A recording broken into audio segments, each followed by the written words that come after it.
The truth is, as dumb as they come. Huh?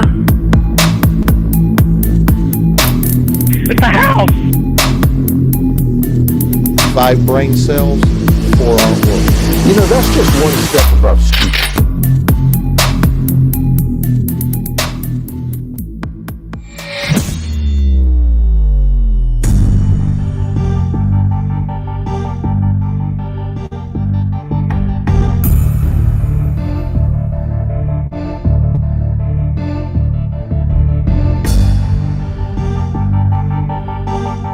How's it going, Freakazoid?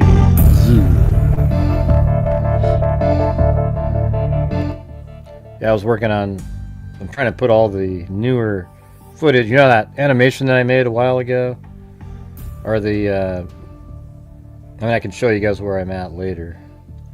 I'm trying to put everything, combining what I had before with surveillance, you know, and then with the new videos, you see, then it'll all be like, this is what we have so far. Shouldn't be confusing to anybody.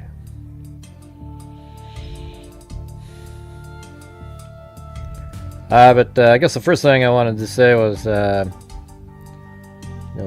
Lindsey Graham passed away yesterday, and that was just like, wow. I mean, he was always one of my favorite. He was kind of like, sometimes I'd be mad at him, and sometimes I thought he was great. You know, like when he defended Brett Kavanaugh against the lefty nutjobs who were trying to pretend that he did something 40-something years ago, and, you know, it was just stupid. So, that was good. I mean, that was amazing. But, I mean, it's just so weird that he passed away. I mean, so last night when I heard that he passed away, my first instinct was that, you know, he was over in Kiev, or Kyiv, I mean, and, you know, and then I was sort of just wondering, did the Russians do that to him? You know, I'm sure he wasn't in the greatest health, but I thought, man, did the Russians do this? Because he is so pro-Ukraine, and then all of a sudden he has this incident where, you know, his heart stops right after he gets back from there. And then I thought, well, what if maybe the Russians, maybe they would have an Iranian do it, and then it would help both their causes. That way they could claim deniability on their soil if the guy got caught. I don't know, it's weird. It's kind of a conspiracy theory. I don't really do those, but I mean, that's like the first thing that popped into my head. They do that kind of stuff. Oh my God. We're still doing the highs, huh? Hey, thanks, Richard Watts. Hello. Just say hello, everybody, and you got it right there. Yeah.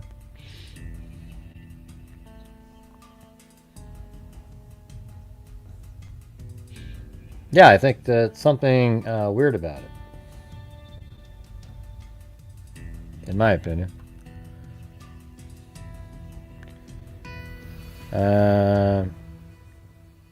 Yeah, that's not what happened there, Sandy.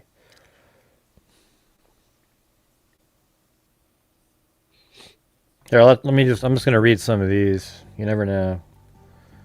You guys mind if we go over these? See what it says. U.S. Senator Lindsey Graham, preliminary cause of death has been divulged following an investigation by the D.C. medical examiner. Per a statement issued by Graham's office just before 5 p.m. Eastern Time on Sunday, aortic dissection due to arteriosclerotic cardiovascular disease. That sounds like it, like, separated or something. What is that?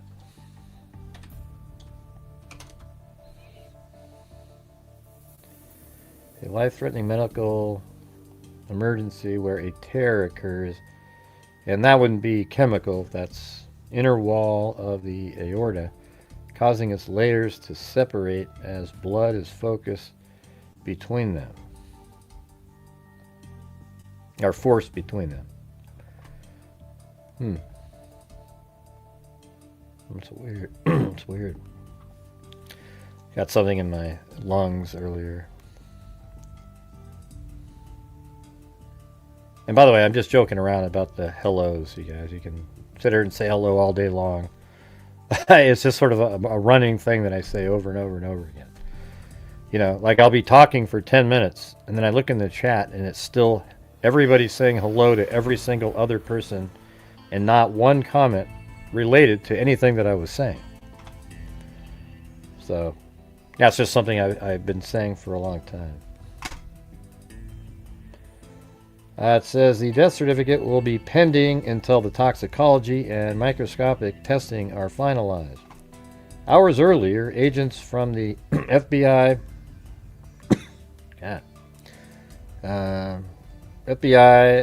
were spotted at Graham's residence in Washington, D.C. following an announcement from Director Kash Patel that his agency was providing all necessary resources. I mean, it's kind of weird, right? Don't you think that you're like you have the FBI's jumping in there if it's just something. Yeah, I know how old he was, Sandy. You don't need to tell me how old he was. It says right there at the top of the screen.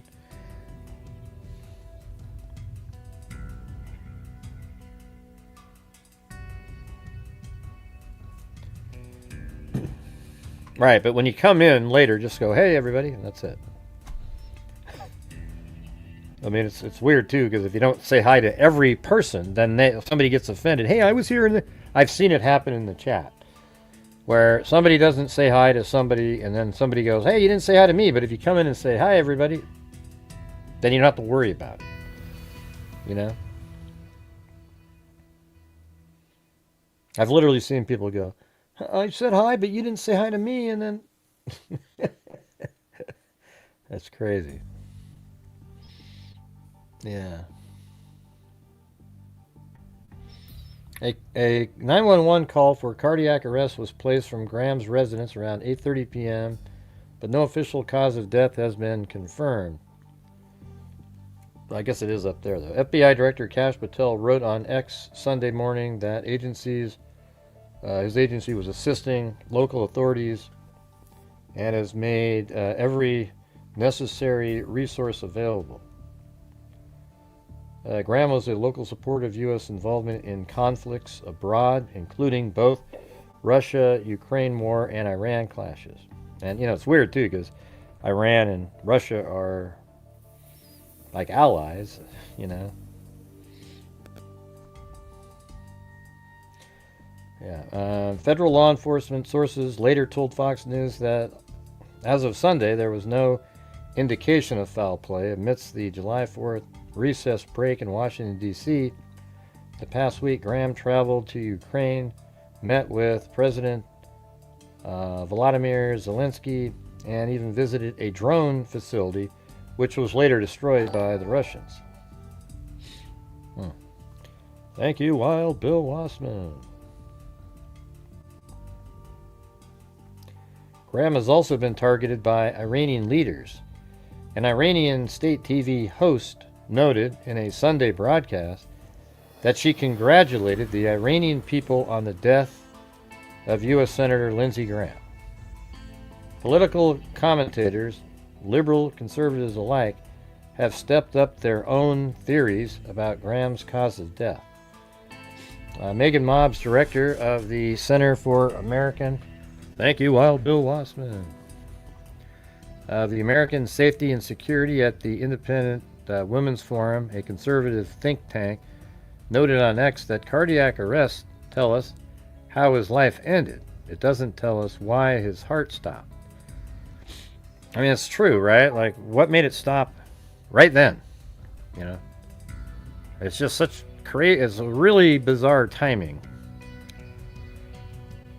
That means a complete forensic autopsy, preservation of all relevant biological specimens, comprehensive toxicology and histology, and consultation with federal law enforcement and counterintelligence authorities, Mobbs concluded. I guess that means they're doing a lot more testing. I inhaled a little bit of a junior mint. That wasn't good.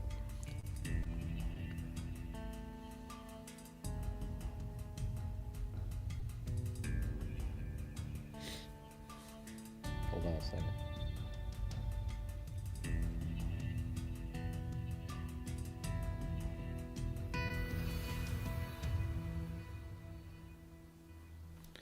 Just checking out that account.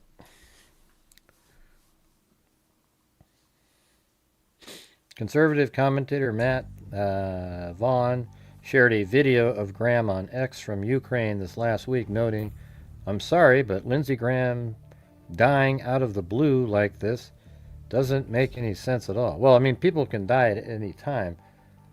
It doesn't not make. I mean, when they say it doesn't make sense, that's bullshit. What is alarming though is just like he's in Ukraine and then right after he gets back home, he dies. You know, and the Russians are known for that kind of shit. You know, a little drug. You know, they shake your hand or something, and it gets into your system, and it has like it's hard to detect. Even I don't think they can detect it later. So I don't know. You know, that's kind of what I was thinking. I'm not saying that's what happened. That's just my first thought. It's like, man, the timing of that doesn't sound right.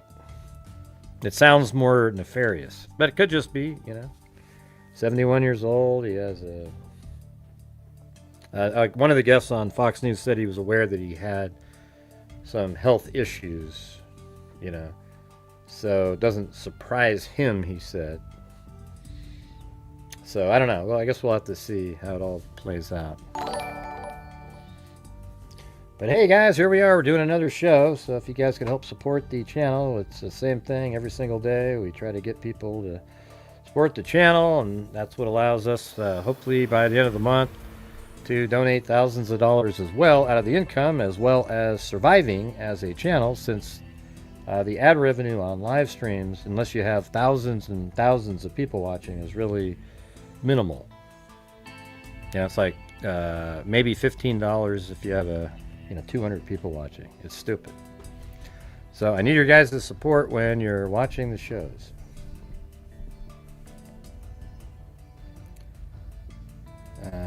Okay.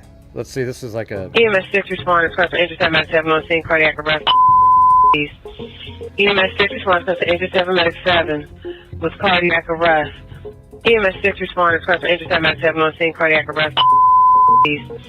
EMS 6 responders, customer intercept medic 7 with cardiac arrest. We've reached agreement with the White House on a version of the Russian sanctions bill that they will support. So when I get back to Washington to see if we can find time to move this Russian sanctions package that would give tools to President Trump to help end this war. I mean, he just said that over in Ukraine, like, hours earlier, basically. Right-wing journalist Laura Loomer called for an investigation into Graham's death, especially as Russian President Vladimir Putin advisor Alexander Dugin called for Lindsey Graham to be flattened exactly 4 months ago. See, there's these threats that have happened too. While several figures were quick to assume foreign involvement in Graham's death, others pointed to medical explanations. Yeah, I mean, it's probably most likely a medical explanation, but at this point, I wouldn't just, rely on that. And by the way, Trump goes on to CNN and another channel, and he said before he goes on, he's just going to be talking about Lindsey Graham, and they started trying to ask about the Strait of Hormuz and stuff. It's just, these people are sick. These stupid reporters, It's just, try to get you a gotcha moment all the time. Jake Tapper.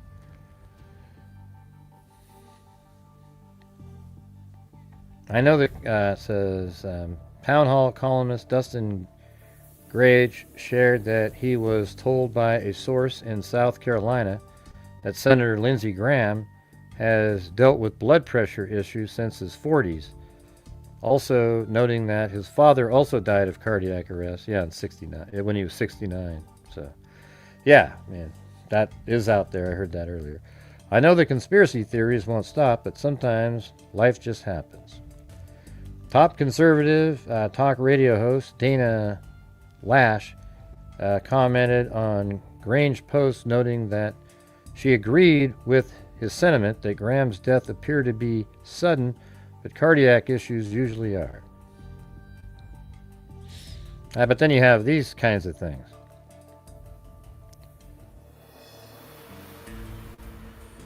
I congratulate the Iranian people on the death of U.S. Senator Lindsey Graham, who has been sent to hell. I mean, that's what they're literally saying, this shit. At Khomeini's funeral in Tehran, signs displayed Trump, Ben Shapiro, and Laura Loomer, Miriam Adelson, Lindsey Graham, and others with red targets over their faces. The text read, "In the end, your heads will be severed." So, I mean, these people were actively out there trying to do something, you know? So that's why it's like, yeah, I don't know, man. Do we just quickly say that? Or it could be that they made it, they chose a way to do it that's plausible to be natural, you know? Except if they did it, wouldn't they want everybody to know that they did it?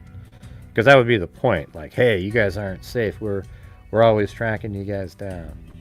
But by the way, you guys, a few minutes ago I said, hey, if you guys could help support the channel, this is what, my channel relies on you guys. After I said that, not one single person helped support the channel. So what we're trying to do is actively stay alive over here. So if you have the ability to, that would be great.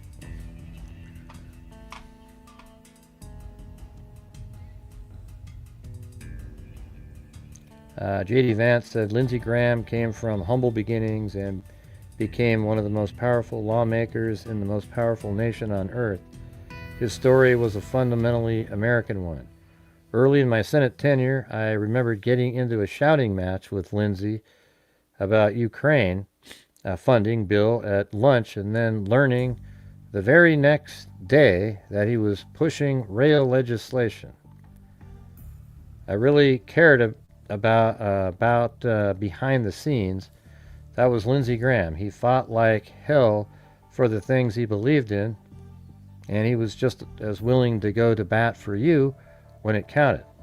Lindsey had the best sense of humor in the Senate. Yeah, man, I'm gonna miss him. He was always like on Hannity or Fox News or something, just really, I don't know. He made you feel like there was hope.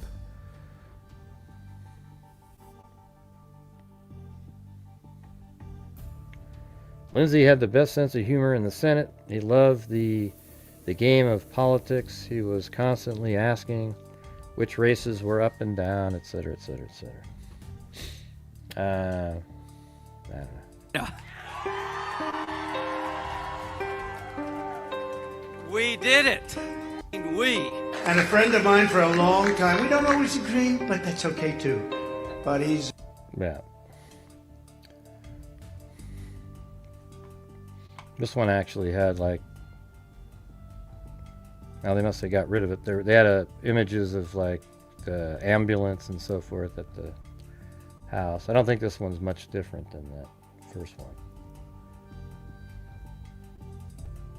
Yeah, pretty much the same. That sucks. I don't know if you can really replace him.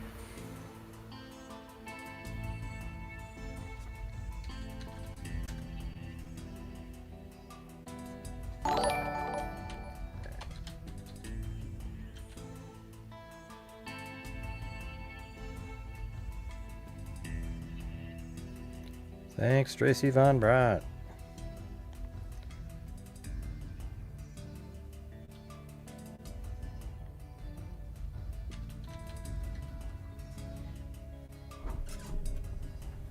Yeah, where is this? I think it's right here. Is this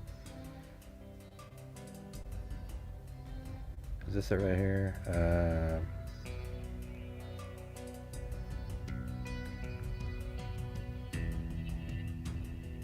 20th. I did meet with Senator Feinstein. Did you know that her staff had already recommended a lawyer to Dr. Ford? I did not know that. Did you know that her and her staff had this allegations for over 20 days? I did not know that at the time. If you what you've done to this guy, and if you really ethical, Okay, I got it. shame, you got nothing. I remember watching this all live. It was sweet. Hold on. Let me get back. I'll go right to here. For over 20 days. I did not know that at the time.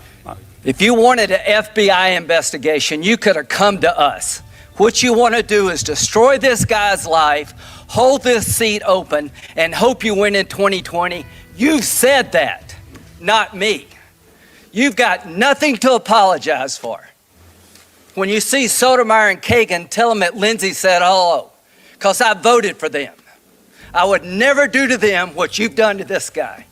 This is the most unethical sham since I've been in politics. And if you really wanted to know the truth, you sure as hell wouldn't have done what you've done to this guy. Are you a gang rapist?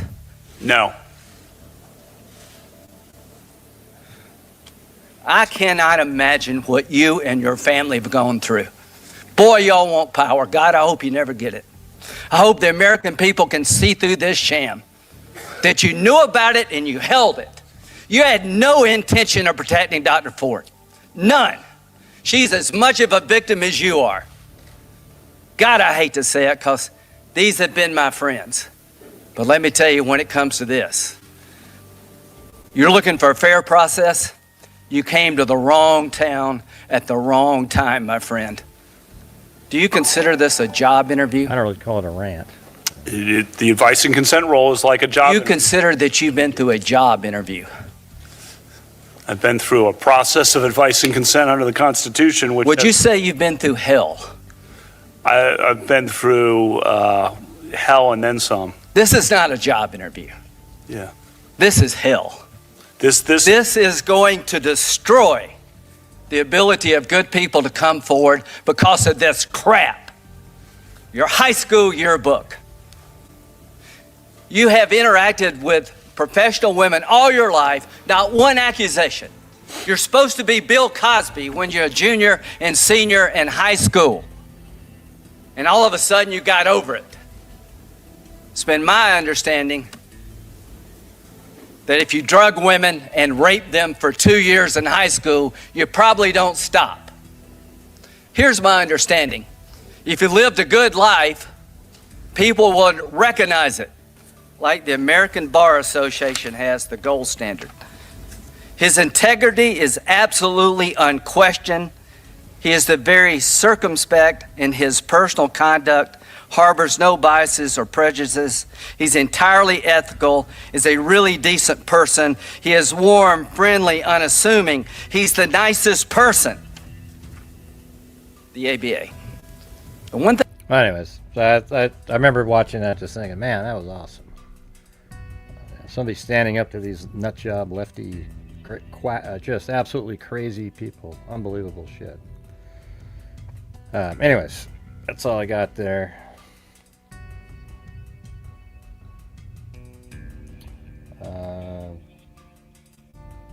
I mean, it's so disgusting that people do stuff like that. The way they did that. They did the same thing. They tried to do the same thing to Clarence Thomas, you know. It's just absolute garbage.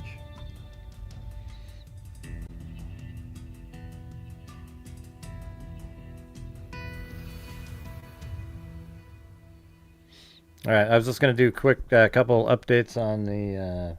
I mean, there were articles that came out on Guthrie. Haven't talked about her for a little bit. You know, I don't even know who the hell these articles are or who wrote, you know, these Jubilee. You know, who the hell's that? But this one I thought was pretty funny. See if you've heard this before. 5 months into the search for Nancy Guthrie.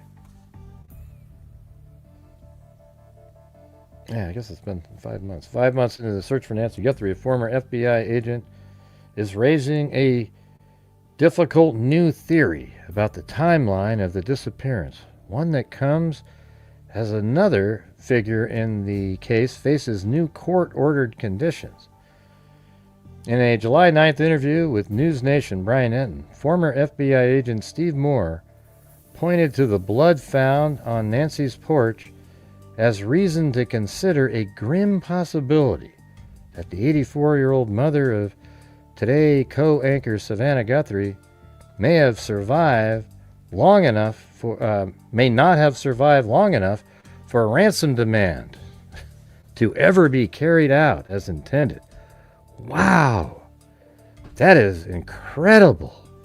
It took you all those months to come up with that. That is fantastic. Great job, FBI guy. Wow, that is amazing. Moore said kidnappers sometimes abandon ransom plans together if a victim dies during the abduction itself. Wow, that is unreal. Great job, man. The theory adds weight to what investigators have said for weeks, that ransom notes sent to Guthrie's family in the aftermath disappearance were, February 1st disappearance were fake. That doesn't add anything to that. They could. That's just him saying that they would abandon it, and they did abandon it. But they made one attempt to actually get the money. Are you guys here? Hello.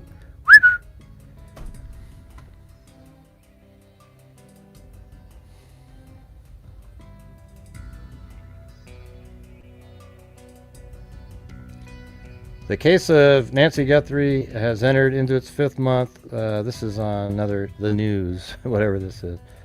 A retired agent recently, they keep quoting, okay, but type, you guys. I don't know what to tell you here. It's just, during an interview with Brian Enton, former FBI agent Steve Moore highlighted these inconsistencies to uncover errors in what the Bureau has said about the ransom notes.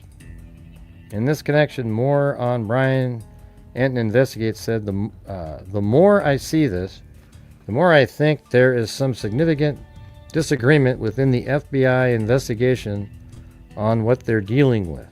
You mean because somebody told Reuters that they didn't believe that they're real, and then the ransom notes, but then told Harvey that they were? Right.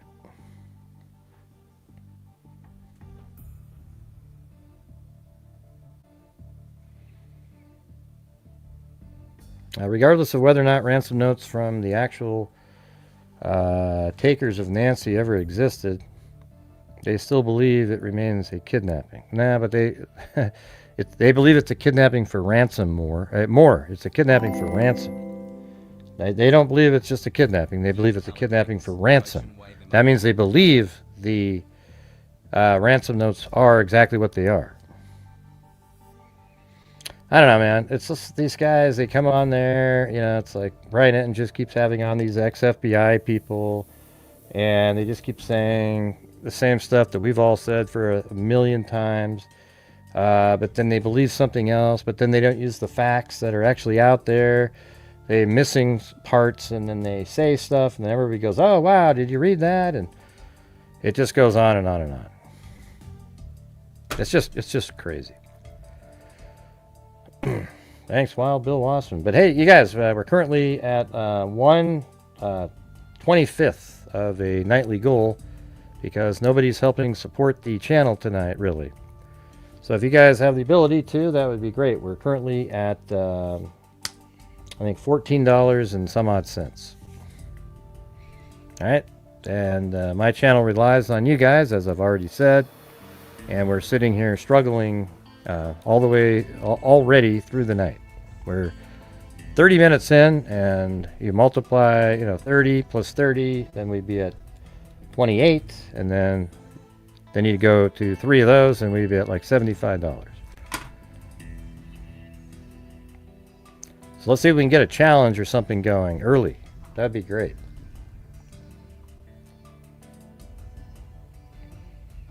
It's hard to do the shows. Like, people say, yeah, great, just do the shows and don't say, don't mention anything. And it's hard, right? Because I could sit here for hours and it's like this, dead as a doornail. And it's like, I don't want to do that, I don't want to sit here and do just show for hours and hours and hours and hours and hours with no support, since you guys know what we do here. It's just not something that I want to do. Okay. Why else kidnap if not for money? Right. I mean, well, somebody could say that she was kidnapped just to kill somewhere. That's one of the theories that we had, was a nut job theory. But it turns out that the FBI has been investigating the case as a kidnapping for ransom, and obviously they must believe it's a kidnapping for ransom that went wrong, because the letters that they're basing those on are the first two. One was a literal ransom note, and then the second one was sort of an apology of some sort. So to me it seems like these are like two younger people that were just going to try to get a ton of money, and maybe a man and a female and a man, and they ended up, it didn't work, and then one of them felt bad because they didn't want to kill Nancy. They just abducted her to try to get the ransom, but things went wrong. She died, and they thought it was heart related, etc. And I think one of them felt bad. That's it. Yeah, thanks for trying, Alley Cake and Wild Bill Wassman.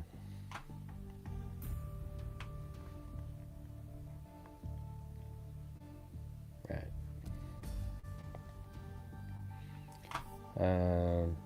Yeah, so that was the updates on those.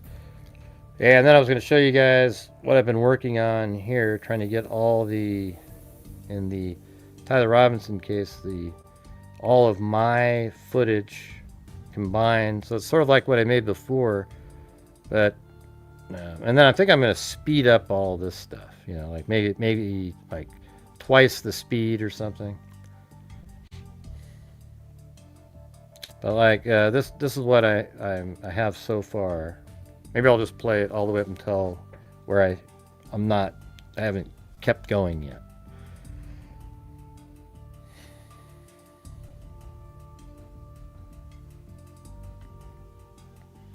Yeah, so this is on 800 South. You can see him right across there. He's about to walk by the sawtooth fence there.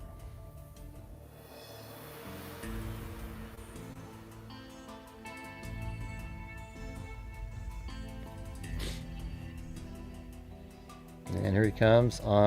He's just going to walk there. Now, eventually he stops right by the intersection here. And a lot of people think, ooh, the van. There was like a SUV, and I thought it was sort of interesting at first until I went there. When I went there, I saw that the curb is painted red, but it's been worn away. So this car was about to park, and then it went, oh shit, there, see, right there. See, I actually showed it to you. There's a white curb, and then there's a red curb. He can't park there, so he kept moving, but it was sort of faint.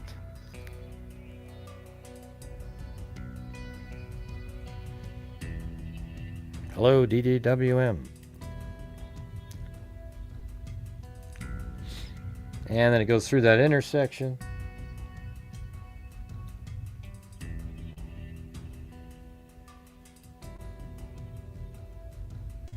I think this will be pretty cool, the way this is, I'm not going to put all the words on the screen or anything like that. It's just going to be, this is what he did. Okay.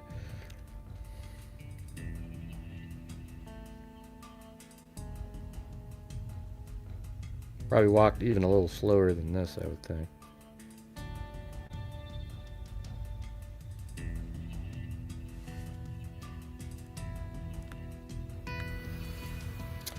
Yeah, it is really that easy to dispose of a body in a desert. Yeah, it is that easy.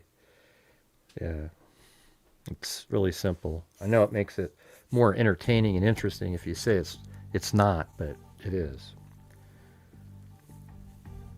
Let's see. So right now you're going to turn left.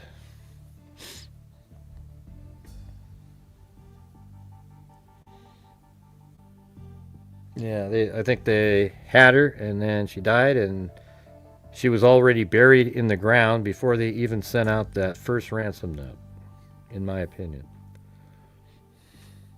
So that, I would say, could even be that morning. Like an hour later, she dies. Like, oh crap! And then they bury her somewhere in the desert. Or it could be that late at night on the coming into the next day, like late at night on the first into the early morning hours of the second.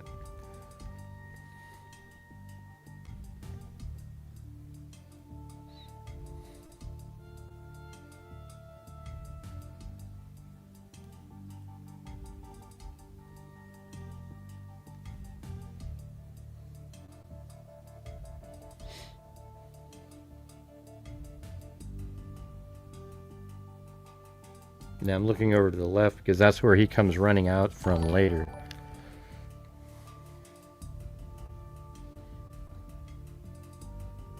Hey, no problem. Thanks for the 2 months.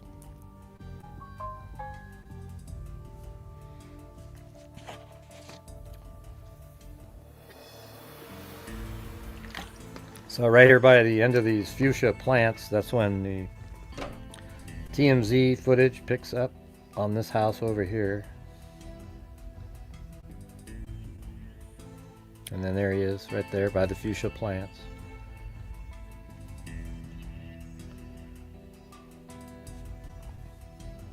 And my clock at the top matches exactly what any surveillance footage says.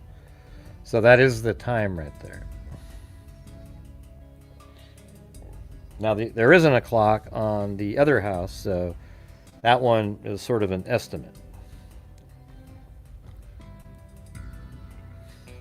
But this is probably about the amount of time.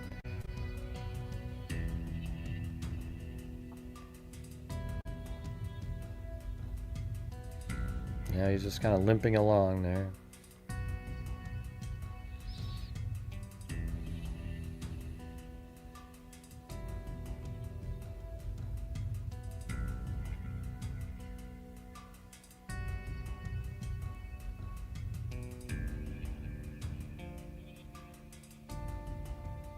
Yeah, we already said that, Dan. Yeah, I already said that.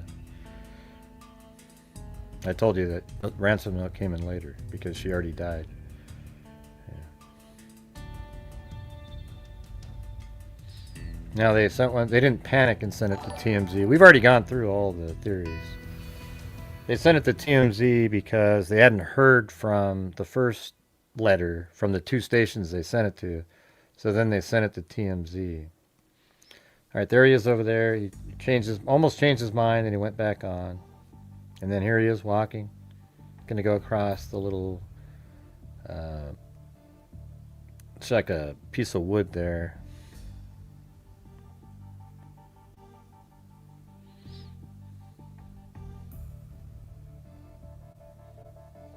All right, I've gone over this many times, Dan. Have you ever watched my channel before? I've said 1,000 times that she died very soon after, and they buried her somewhere. Then they decided, let's try to get the ransom by stating some of the things that we noticed in the room so that they'll know that we're real. And that didn't work. And then there was 2 pleas out there. I did a whole show on that, went through the whole thing. And then the pleas, there were pleas out there. But anyways, they sent a ransom note in trying to get it. That didn't work.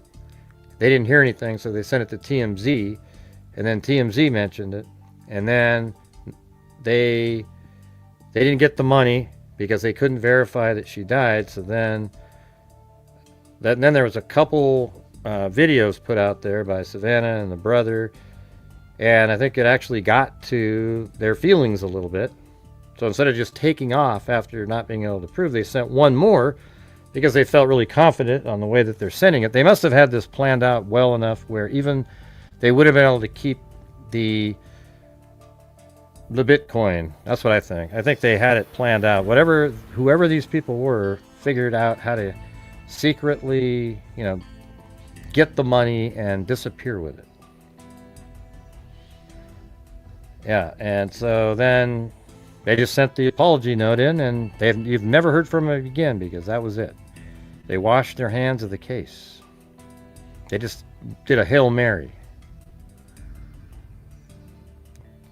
All right, so this is the spot at the top of the stairs right here where he's going to get on his phone.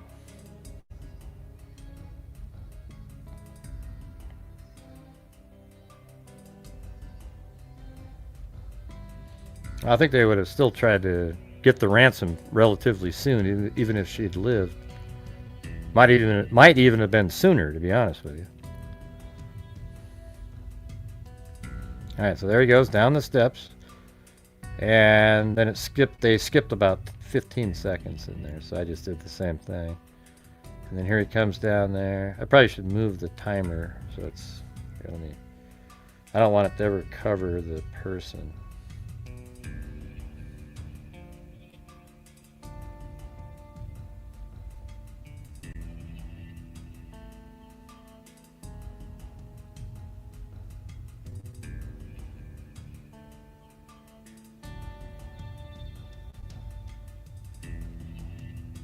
That's never there. And then this one.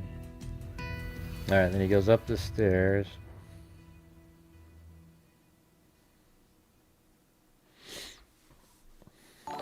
This is the final run here. Thanks, Wild Bill.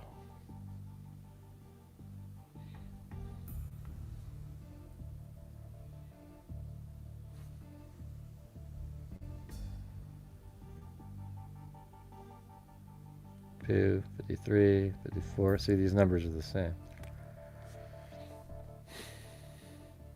And then I had to flip this. Flip. Why does it stop? Oh, okay. Corrected for erroneous. I gotta fix that now. Hold on.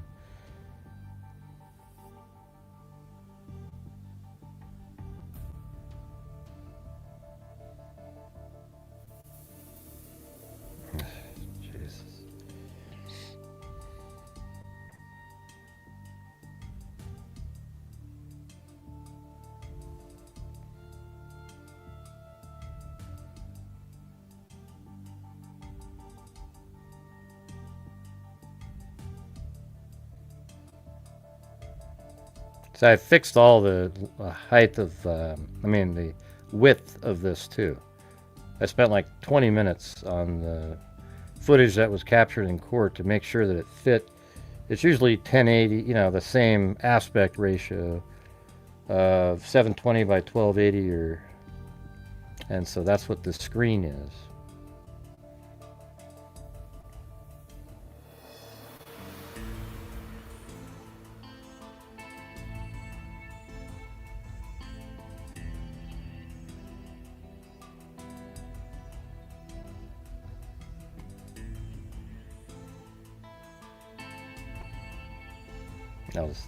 Is that good? Yeah, okay. And then he comes out. Just pretty good timing. It looks just like as if you switched from his eyes to the camera each time.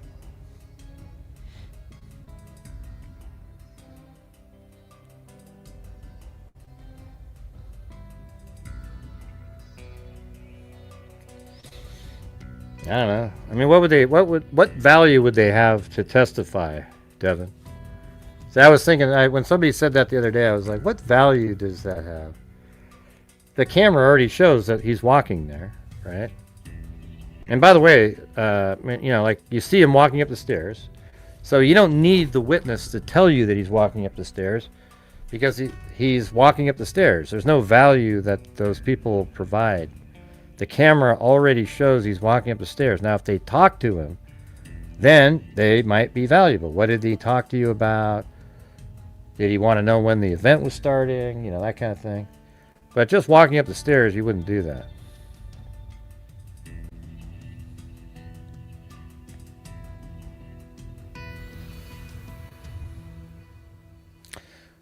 Well, he's not just going to plead guilty, Dan, without a deal. He has to have a deal to plead guilty, because if he pleads guilty, he's going to get the death penalty. Now, here's what would suck, is if the defense told the judge, hey, we're thinking of having him plead guilty, would you not give him the death penalty? Because it's up to you. He might say, yeah, it might be. Oh, then it's like, oh, there's no leverage of any kind in any direction. Yeah. Oh, there goes my stomach. But hey, guys, if you guys could please help support the channel. We're currently at 1/15 of a nightly goal. That means we have to do 15 times better than we've already done just to reach the minimum goal.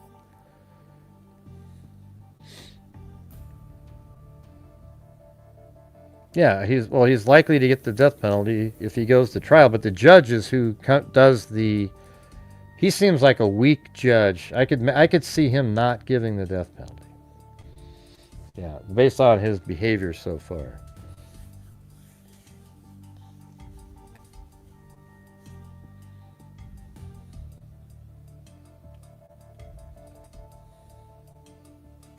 I've already explained it to you, Cindy.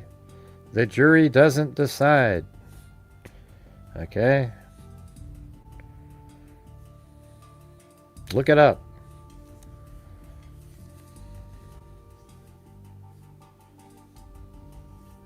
So here's the walk right here. And this is about... I slowed it down to match how long it took him to get there. Kind of makes sense, you know, he's just sort of swinging his leg, limping, etc.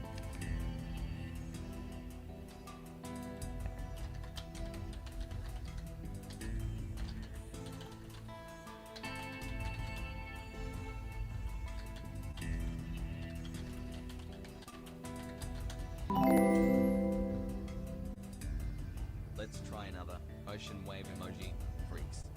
I don't know, maybe. I think I just found another thing that says something opposite of that, Cindy, so maybe... I saw something else, let's see. Is held where the jury weighs aggravating... Huh. That's so odd. That's exactly the opposite. So yeah, I mean, on this one it said, in Utah, jury must unanimously determine the sentence in death penalty cases. But weirdly, I mean, just the other day I looked up the same thing, and it said the judge does it.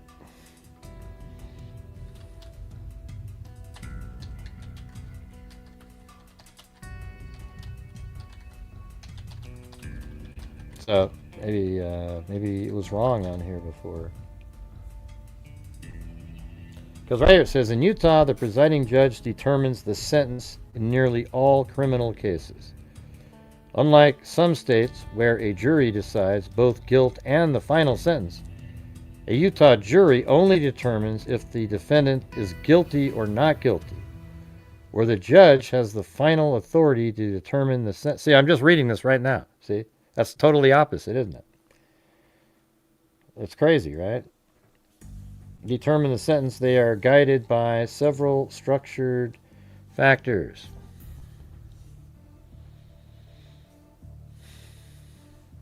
You guys see that wave attempt up there by Wild Bill Wassman and Alley Cake? Just trying to get moving. So that's weird. And then in criminal cases and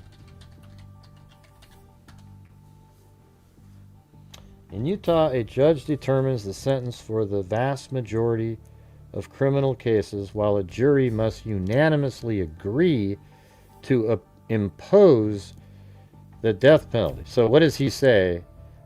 Like, okay, hold on. For the sole capital offense of aggravated murder, the process requires a bifurcated trial. The jury first decides if the defendant is guilty of aggravated murder. In the penalty phase, if convicted, the same jury hears evidence of aggravating and mitigating circumstances. All 12 jurors must unanimously agree to impose the death penalty. Otherwise, the sentence defaults to life in prison. Okay. Well, I don't know what that means. I guess in every other type of case, the judge decides, but in the death penalty cases, the jury must, I mean, I guess he still imposes it at the end, but it's different. So I guess it is up to the jury. Kind of weird to have two different ways like that.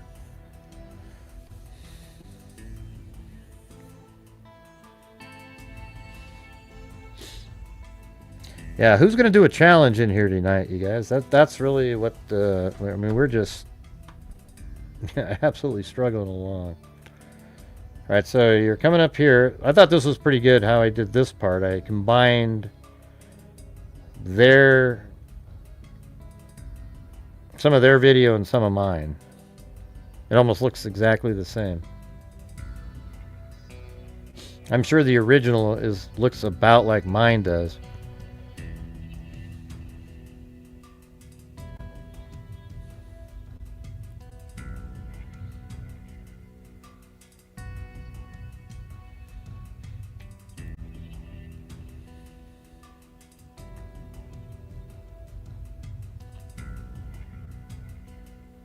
So this is the precise time, and then I show you up there. There's where the camera is.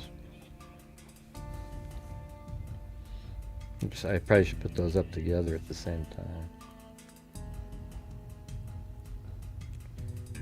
And then this is what we just saw. There he is right there walking. See that? Right there.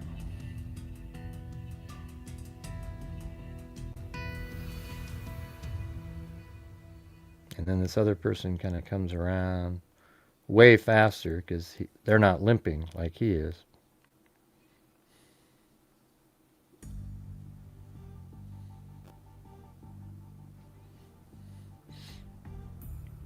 And then once he gets about right there, I switch it over to my animation of the exact same spot. Which is right there, you know. See, there he goes. Of course, he's limping in the real world, not like how I have it. I couldn't put that into the animation.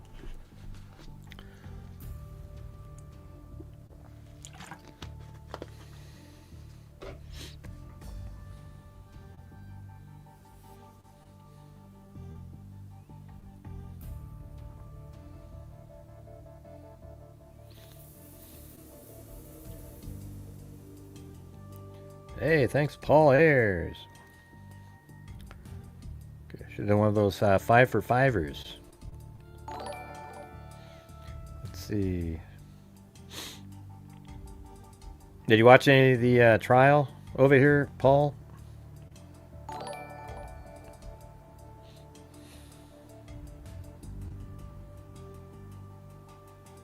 Thank you.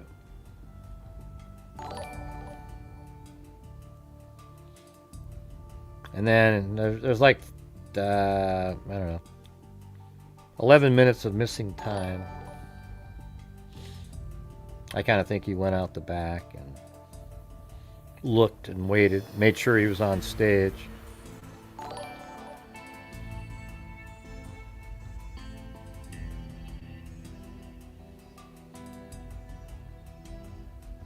Now I'm walking like way fast.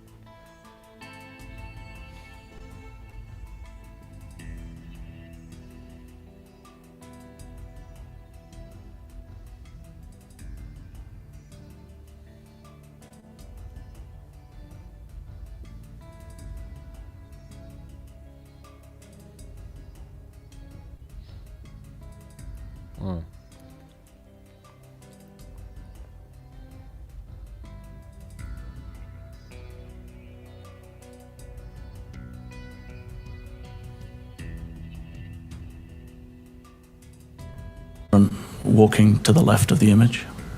Now what do we see? This is an image looking across the parking lot to the Losi building, and Mr. Robinson is appearing on the exterior staircase, which gives access to the Losi building roof and the area where the railing was. And again, let's break that image into quadrants. Where would he be located if you broke it into quadrants? It's in the top right, and the individual can be seen moving under the notations that are on the video. Okay.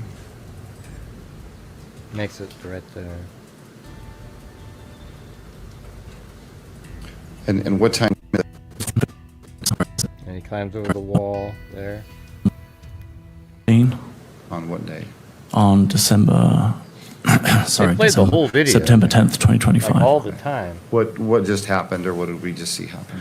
The individual actually kind of rolls over the. And again, in the top. They do consult with them. That's why they brought up about 10 of the things that Candace talks about, even though they're ludicrous. They wanted to give an homage to those people.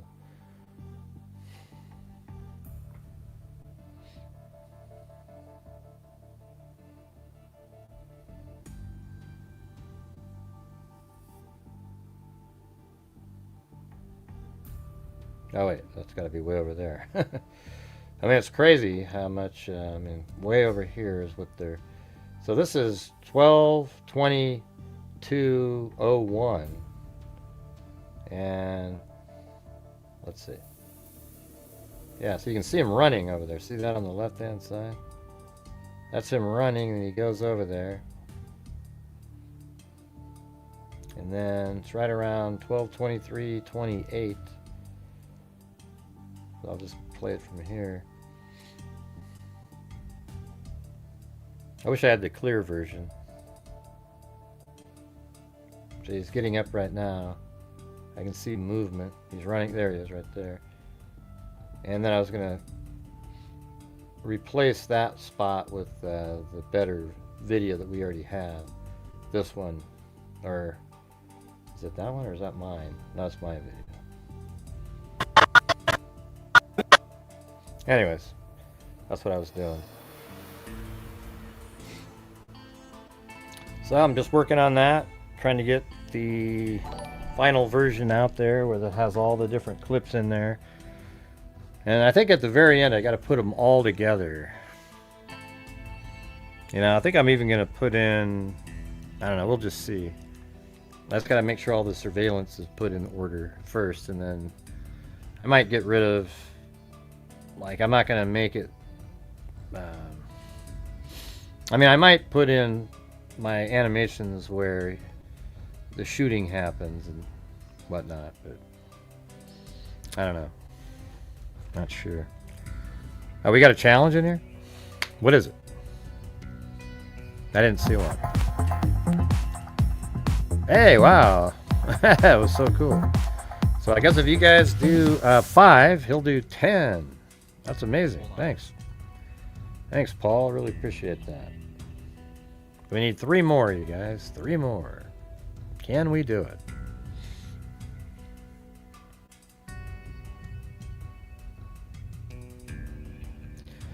Yeah, so I was thinking of, like, first hour and a half that we'll do this stuff, but now you guys can ask questions. Anything you guys ask in there. Maybe you can even throw them into a $5 super chat to help out our challenge there by Paul Ayers. It's literally a 2 for 1, 3 for 1 from you guys. Notice how it's always Wild Bill and Alley Cake, you know, and then it just goes.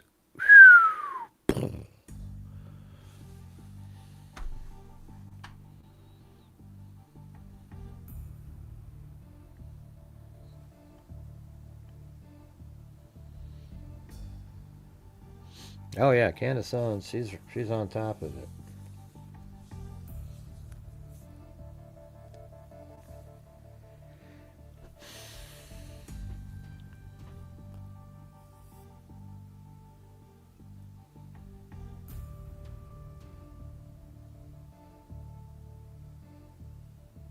I'm not sure what that means.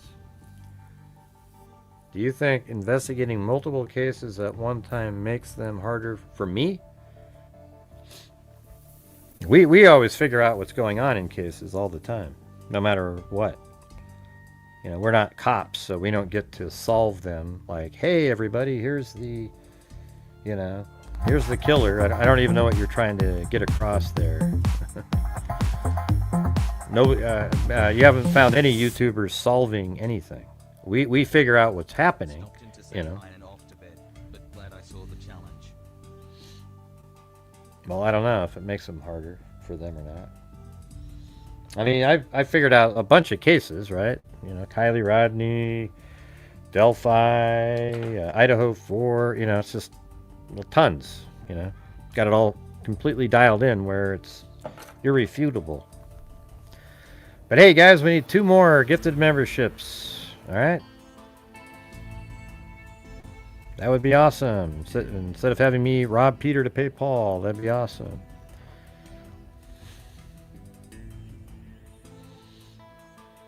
I don't know if they do better.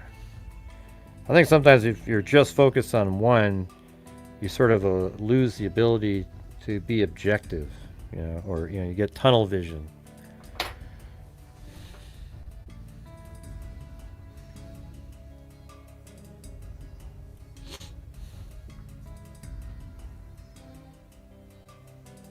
Yeah, something like that. I don't know. I haven't really thought of that. I'm not really, you know, it's just, it is what it is.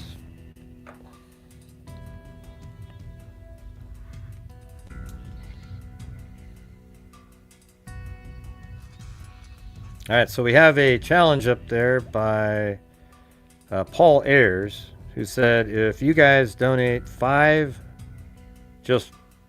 different people donate 1 channel membership, he'll donate 10 all by himself to the channel. All right, so we need just 2 more. So which 2 of you are going to do that and get us moving forward?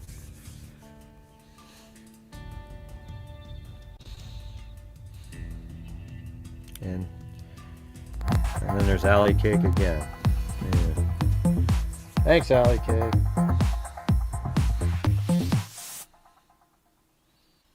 Paul Ayers. Yeah. Anybody have any questions on this case right here? The Tyler Robinson one? Nah, I didn't see anything in the Nolan Wells. I looked at it yesterday, or this morning, and it's just the same kind of stuff. I was so disappointed in the parents. I was like, wow, you seem like, and then all of a sudden they didn't even talk to the friends of his parents who said, hey, we need to talk, you know. They just sort of, they want to keep the skepticism and crump in, you know, filling up the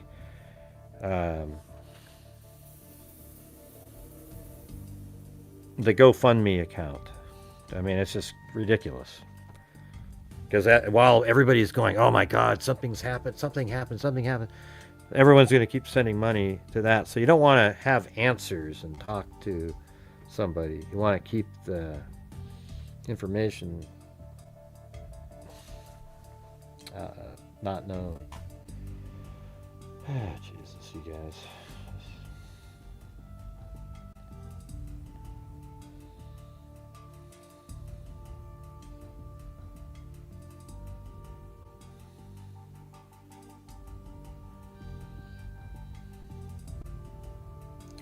All right, had to rob Peter to pay Paul there. Thanks, everybody. So I just sent in the 1. So it looks like we met the challenge up there, Paul. All right.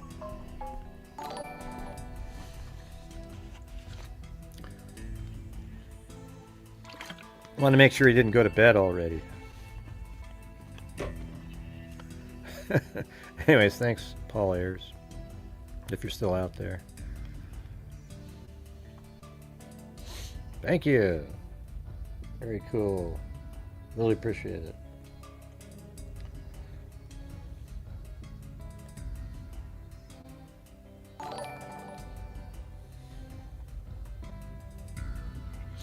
Yeah, well, I shouldn't have to, you know. Shouldn't have had to gift one.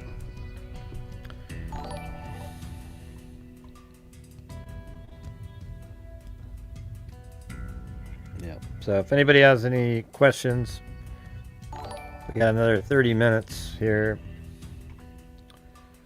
I'm just trying to put all this together to have like sort of the official place, you know, where everything is just all in order. It shows exactly where it is, etc.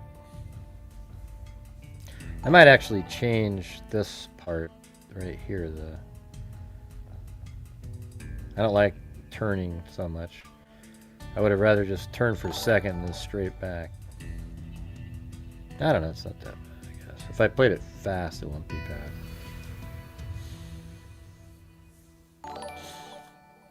Oh, wow. That is kind of early. That's when you go to work? Do you work like 12-hour days or something? Or?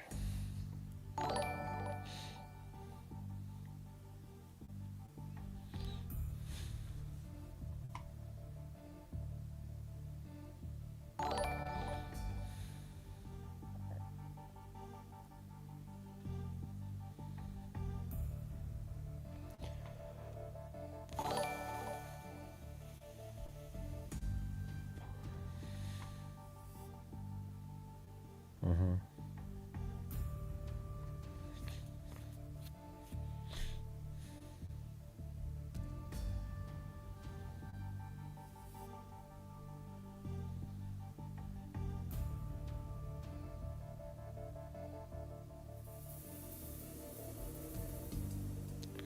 Yes, no bread delivery. Just start early. Yeah.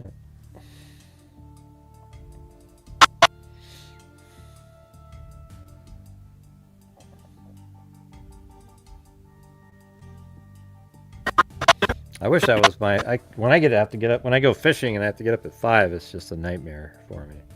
Because I'm usually doing this show until late and I don't get to go to sleep.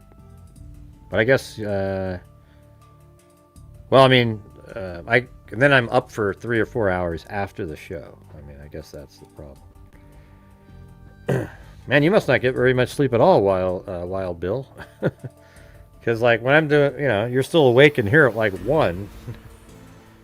Your time, I think, at 10. And then you go to sleep and you get up at 5. That's pretty early.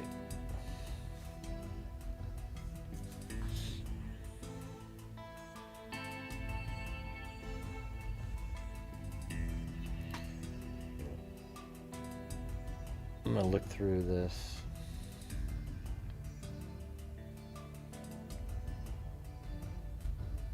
I just want to see if there's anything I was missing from.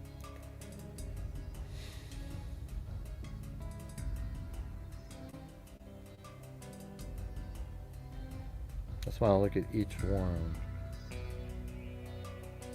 So I'm pretty sure I went into the food court at one point.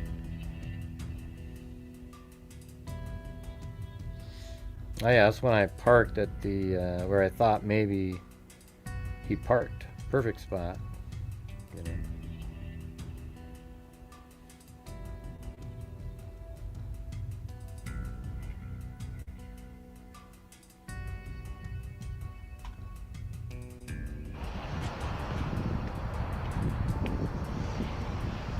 came to the top of the stairs, and I think he probably didn't even go all the way to the end over there.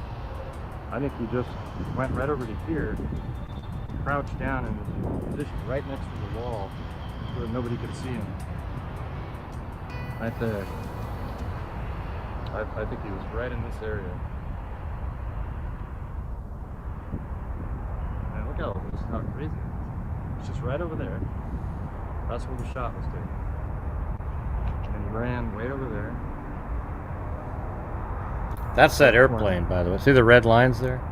That's what the airplane, aerial photography did, all this red line. Just happened to go right over that one spot.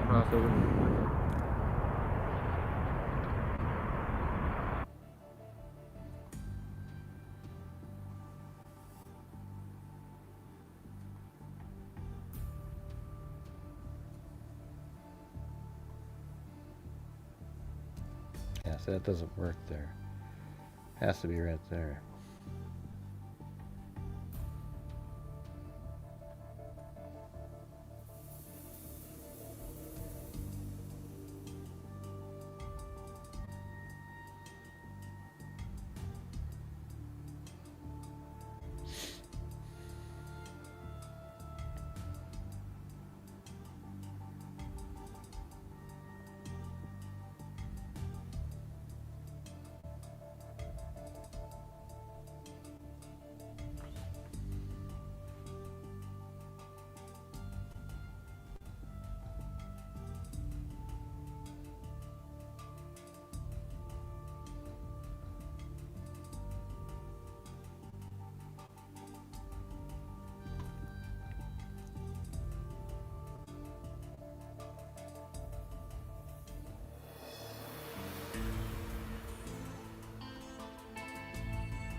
Yeah, it looks about right.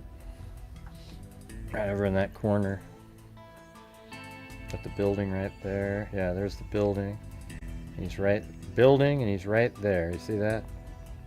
Building, and he's right there. And then there's the building, and he's right there.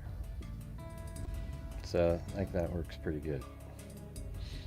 It just looks weird when he runs over there, where he is.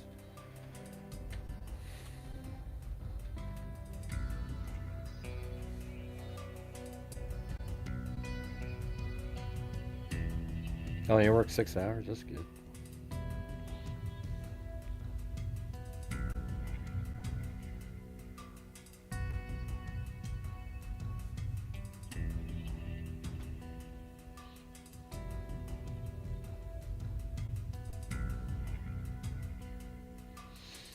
Hey, thanks, Paul Ayers. Man, without you tonight, we'd be at like $30. Thank you. We'd be struggling big time. Coverage on this case. It'd be one of those ones to remember. Great coverage of this case, crushing all the conspiracy nutters. Yeah, yeah. I mean, the thing is, there's nothing legitimate about Candace Owens or Baron Coleman or any of that ilk. Those people are absolutely full of shit, tricking, complete crap. Just, you know, it should almost be illegal, you know, to do what Candace Owens is doing. I mean, I'm not sure what law it would be, but I mean, it's freedom of speech, right? But man, there's a certain point where you're just, it's not that.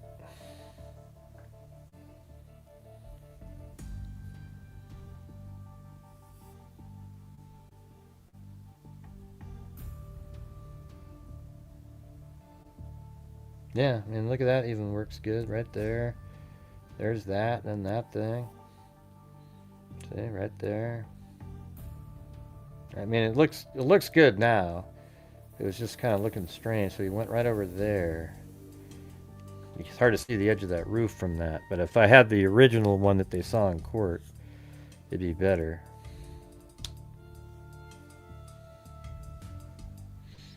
Yeah, that's right. Well, you're sort of the same way, Wild Bill. Yeah, it sucks, Alley Cake, that they do that. It's crazy.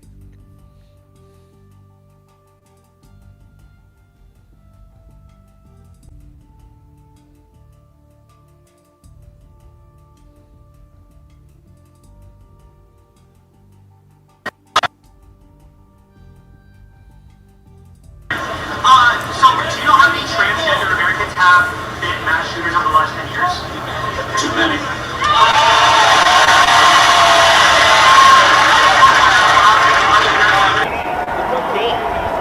Well, thanks, guys. Appreciate you guys coming out here. We appreciate you. Love you. Gonna go down and see the closer, or they like restricting you guys from here? Crowded. It's just there's just so much. Before we had a flag and we had it, so Counting or not counting gang violence. made us move. What was that?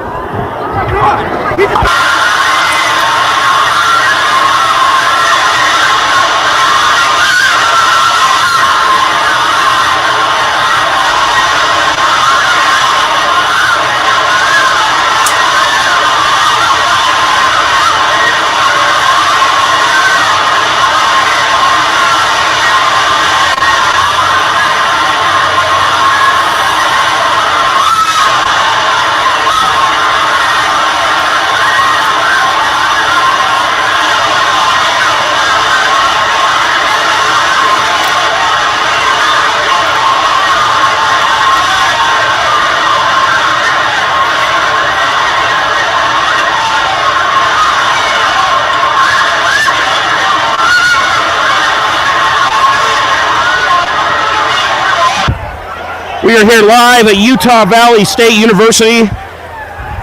There's been a shooting at the Charlie Kirk event. So it was weird when he, just right there where he finally gathered his breath and he's saying that. Look how far away Tyler Robinson already is. He's just about ready to cross the street.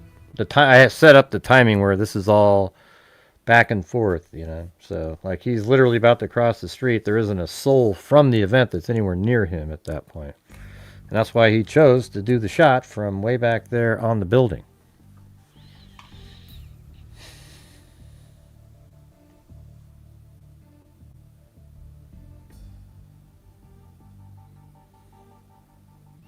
I don't know what Lisa's doing. Some nights she just disappears. No idea.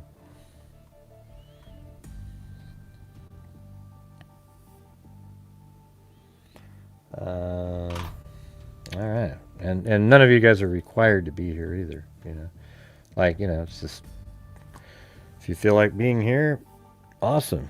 You know, I like it when you guys are all here, but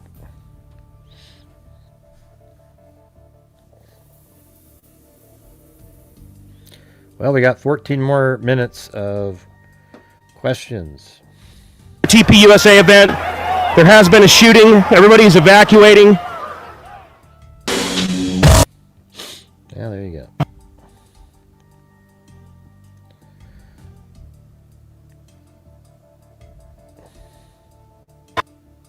See, my video is better. I think it looks pretty cool. I mean, look at this. It's like you see him running right here. That looks just like theirs, by the way. Same thing.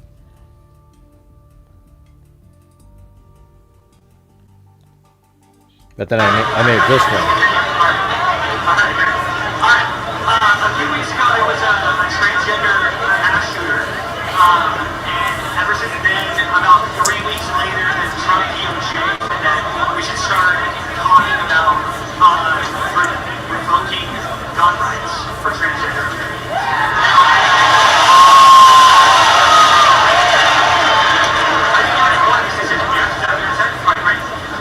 So, do you know how many transgender Americans have been mass shooters over the last 10 years? Too many.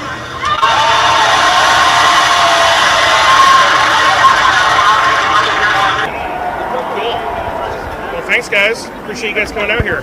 We appreciate you. Love you. You're gonna go down and see closer. They have like 15 guys here. Too crowded. It's just there's just so much. So Before we had a flag and we had it, so Counting or not counting gang violence. they just moved. What was that?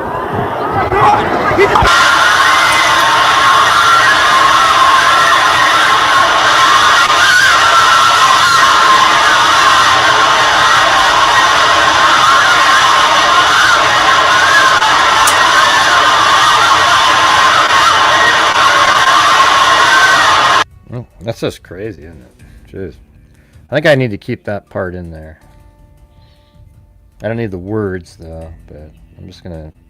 I think what I'll do is, like, let's see, where does this one start? Okay, I don't need this part.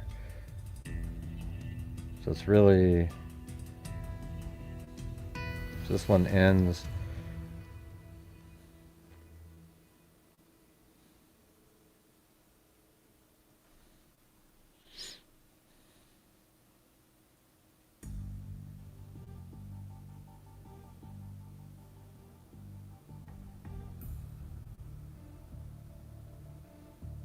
I think I'll just go to when he climbs over the wall. Right on that edit. Just like...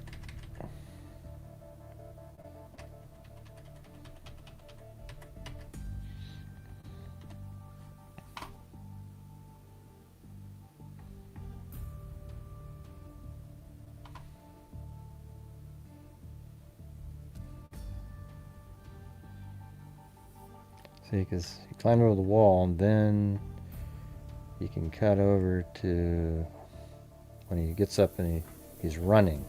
Is that the first thing here? No, see, he hasn't gotten there yet. So it's really this part. Like right here, I think I would switch over to.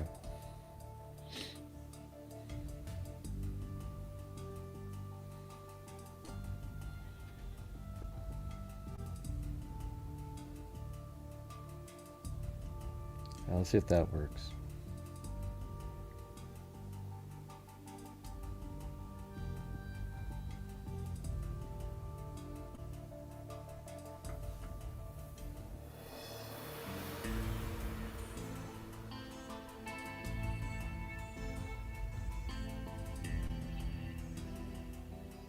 Well, I gotta have some time. I can probably have a still frame of that and have the clock tick away. And then I'll have to match it up with the... Alright. Anyways, I'll just save that.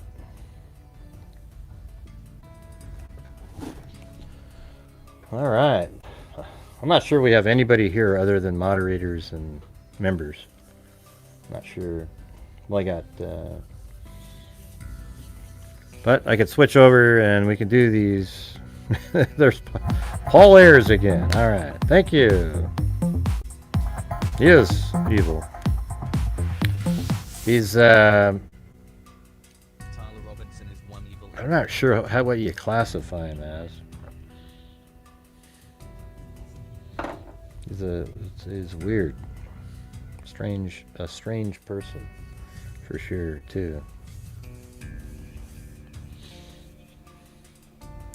Hello, Roger Smith.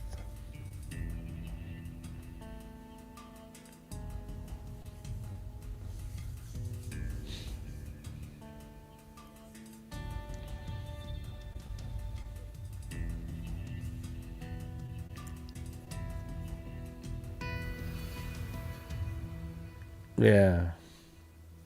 You mean running away from the scene? Yeah, I think it works pretty good. It's weird, though. At one point, Paul, he almost changed his mind. But I think he was going to change his mind because he thought it would affect his life. Not that he gave a shit about Kirk. And we know that because in the note, the messages back and forth with Twiggs, he said, I'd say the gun did just fine. Yeah, so that means he didn't really give it two shits about Charlie Kirk. But he's concerned about his own rest of his life. And that's why he felt bad at home. He cried and he said he wished he didn't do it. Right, well, you wished he didn't do it because you got caught and your life is ruined. That's why you wish you didn't do it. Not because you suddenly went, wow, who gives you the right to take out Charlie Kirk? Hey, thanks, Roger Smith. What do you think it would be? Roger Smith? You know, I didn't put the right keywords in tonight's show, I can tell you that. I just wanted to do something different again, you know? I was working on this video, editing it all day, really, so I figured, well, do something else. I was going to talk about Charlie Kirk and, you know, the case again. I mean, I can. I know this case, I think, better than anybody else that covers the case, you know? Like, where he moved around and then all the other little elements. Like, ask me any question out there on this thing.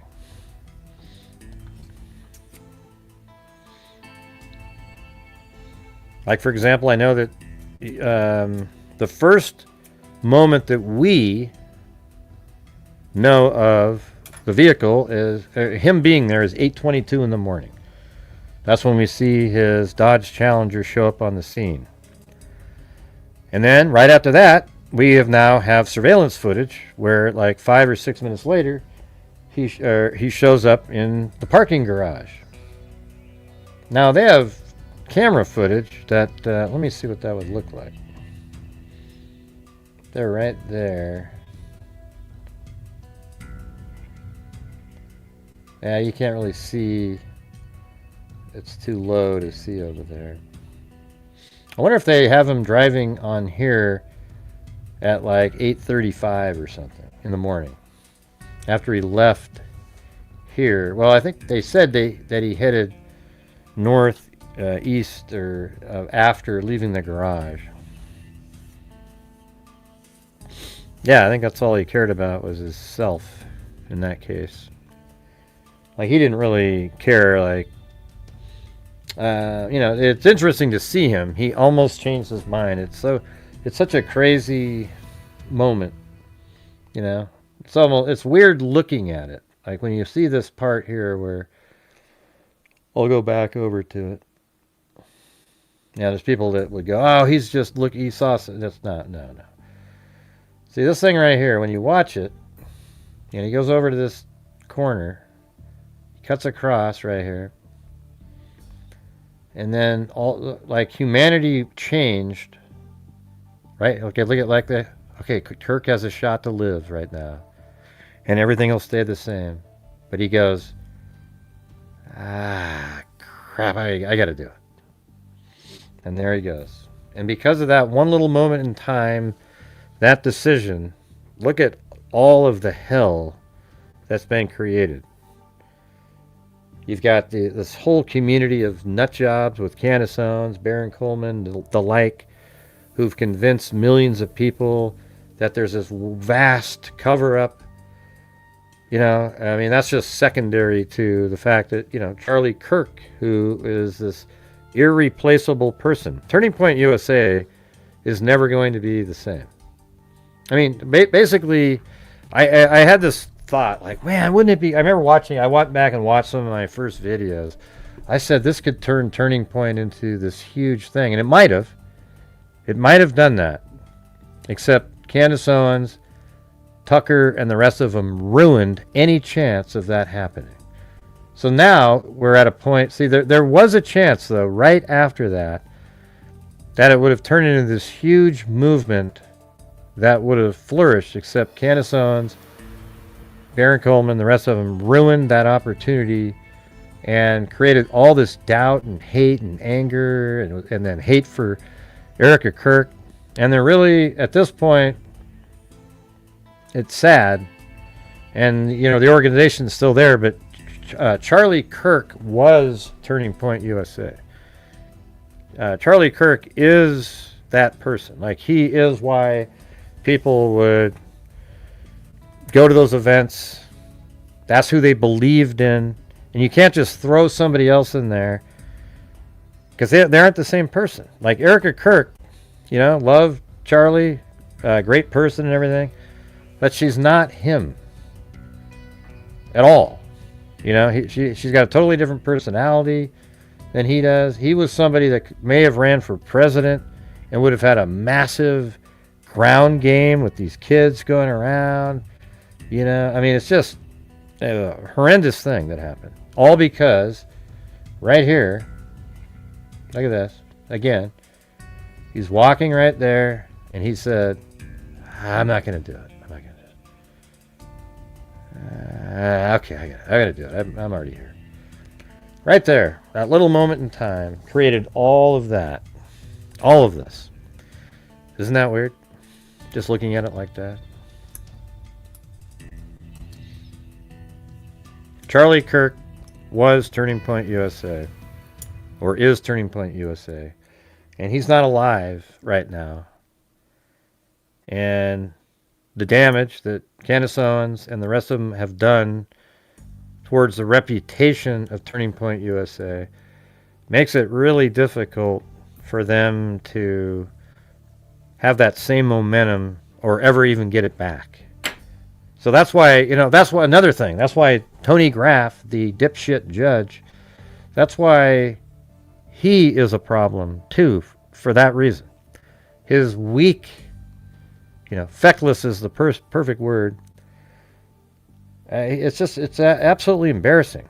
This case, as I've told you guys, and he knows it too, is the strongest case that anybody's ever seen. I mean, like, this is, like, there's never been a stronger case. He's confessed 5 times, okay?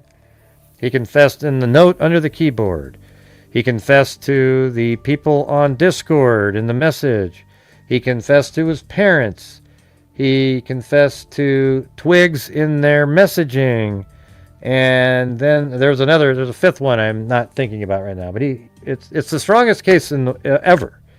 And the fact that it took 10 months to have a freaking probable cause hearing is a joke. Absolute joke. And then not only did it take 10 months to have the probable cause hearing, which is just, hey, judge, look, this is the information we have. It's more probable than not that he committed the crime. You usually have these within 2 weeks to a month or so after the arrest. This took 10 months because he's so weak. Oh, you got another motion? Okay, I really got to consider it. Okay, you know, we'll see you guys in a couple weeks. I'll let you know. All right. And then we finally get to the probable cause hearing. And, you know, the information's put out there, and it is overwhelming. And that isn't even, I bet you that's 20% of what they got. It isn't even close to what they've got.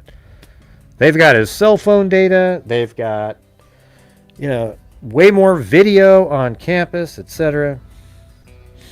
And then he starts making these really stupid rulings. Who cares about the note being seen on the screen? He didn't sleep at night because it was so, oh my God, it was on the screen for 2 seconds. He couldn't sleep. Now, what a, oh man. Anyways, and then, so we finally get through after, remember the first day, by the way, let's remember that, where Nestor was allowed to object one after the other every 2 seconds. And he just let it keep going, and he'd listen to the argument, you know, the citations and shit. And all he really should have done was, after the second one, go, listen, Nestor. I know that you're going to continue to keep objecting. I'll give you a standing objection here. Maybe after the third one, you know. So there's this pattern that was developing. And then he should have said, I understand what you're trying to do here. This is a probable cause hearing. The standard's lower. We are going to listen to it. I'm just here to decide probable cause. You either, and then if she objects again, you give her one warning, and then it's contempt of court. Because that lady wasted 5 hours of court time for no reason at all. It was a joke. All right, so you had that one, and then just, you know, all the other crap, just slowness here, slowness there, ruling here, ruling there on just nonsensical stuff. And the defense team was probably like, oh man, we've got him right where we want him. Look at this guy. He caves into everything we're saying. They probably high-five each other when they get back to the office. And then it's all done.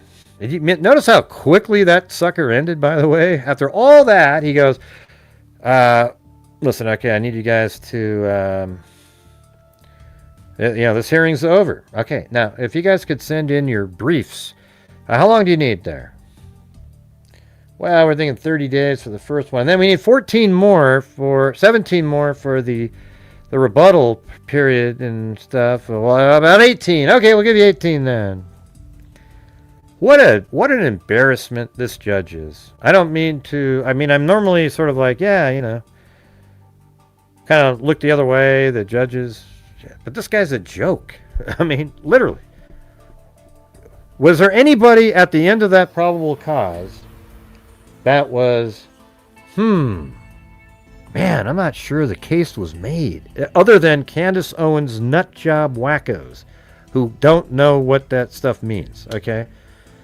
Was there anybody out there that was like, I'm not sure the burden of probableness was met here? You know? Wow. It's more like 99%, but man, that's not 51. That's what I was looking for. So can you guys go ahead and send in your briefs, and then let me read them, and then I'll decide. And wow. Just sick, really. Absolutely disgusting. I don't know what he's thinking. Why does he need... So after the 10 months that they waited for the probable cause, you're now going to wait another 45 days or so just to decide if there's probable cause when it was obvious, right? You know what he should have done? Is just go like this. Well, listen, I really appreciate you guys putting on the cases that you put on. I find probable cause. And so let's go ahead and schedule a time where we can decide when the trial is going to be. All right? Let's do that in September. But no, we aren't getting that. That means in September he's going to say, yeah, I find probable cause. And then another month or so later, they'll start discussing trial dates, and then they'll start going through all the different elements that the defense wants to object to get rid of out of the trial. And that'll take years probably. And it's just because he's weak. He's the wrong kind of judge to have on a case like this. Are you guys here? Hello?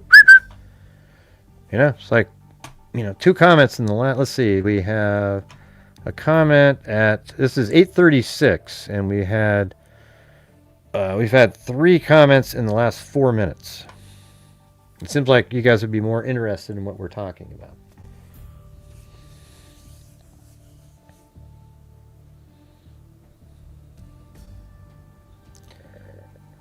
Man, whenever you have a group of people talking about the weather, you know you've probably lost the audience. You know, when right in front of your face, they're like, well, it's a little warm over here, you know, we're... Yeah. Anyways, I think it's ridiculous that it's going to be a year after the shooting that a judge finally goes, you know, I think there's probable cause. There's been probable cause since the probable cause document came out. I've told you guys before, the probable cause document is the one of the most, you know, the strongest documents I've ever seen in terms of like proving somebody's involvement.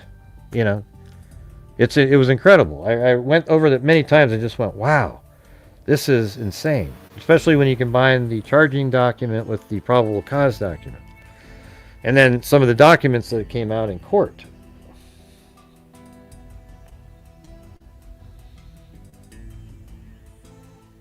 I mean, February all the way, well, not February, September of last year, all the way until this July, that's 10 months, or 10 months of just waiting around to say, hey, I think you guys have a lot of evidence. I think you've got enough to prove guilt here, you know, more likely than not. So, what is he thinking? You guys, what is he thinking? I don't get it. He makes me nervous, actually, because what he's doing is he's still confused.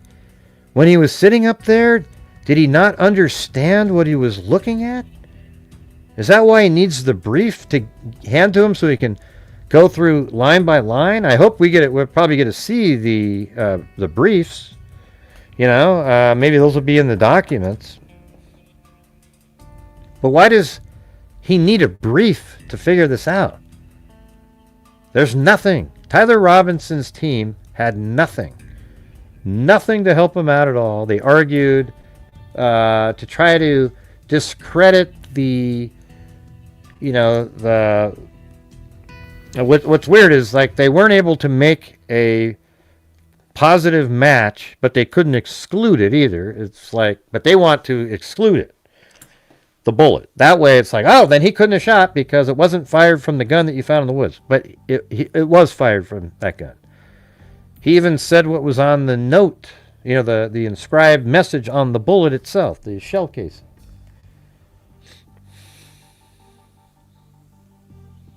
He was intimidated by the other guy. What was his name? It's ridiculous. Hey, thanks, Blinda, or Blinda. Blind as a bat?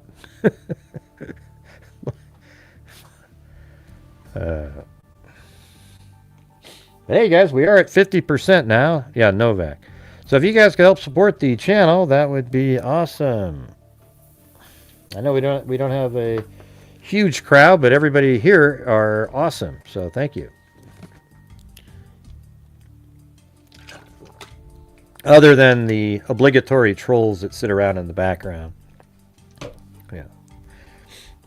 I know my video title and everything didn't have anything that YouTube would use to, hey, these people might want to watch that channel. So that's my fault.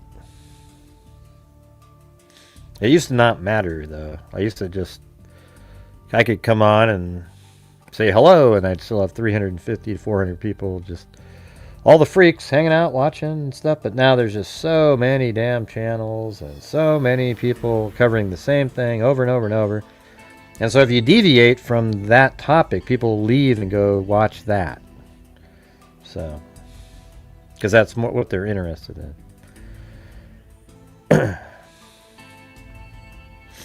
I don't know. I don't even know exactly where the courthouse was. It right there in Orem, in this case. I don't think it needs to have a change of venue. This case is a national case. The locality of it has, I don't even think has any bearing. It's huge. You could put this in, you know, Eugene, Oregon, and people would know about it. Well, maybe not Eugene. They're all smoking dope, but, you know, maybe Salem. Hey, Gray, what do you mean?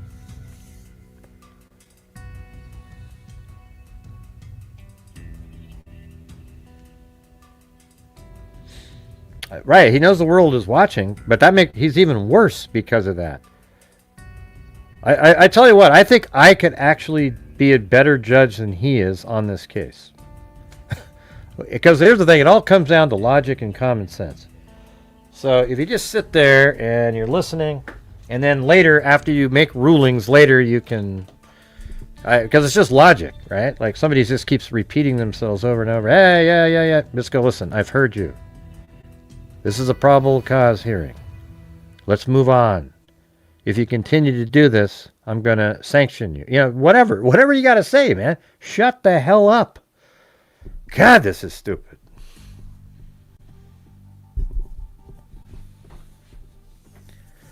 Yeah, apparently they don't really use grand jury in Utah. Very rarely.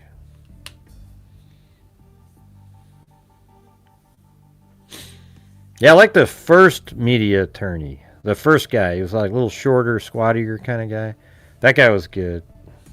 I didn't like her attorney at all, though.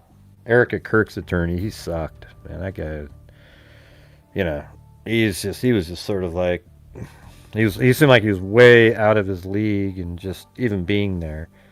He didn't know, his arguments weren't good.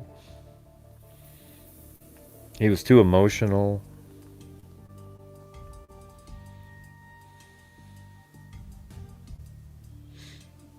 Yep.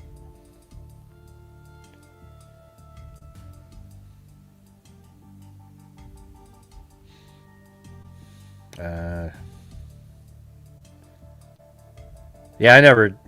What do you mean? Say the wrong thing.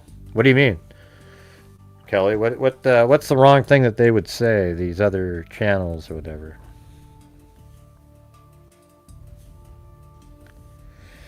I'm just talking about the first guy. Yeah, the guy that was Erica's attorney wasn't very good.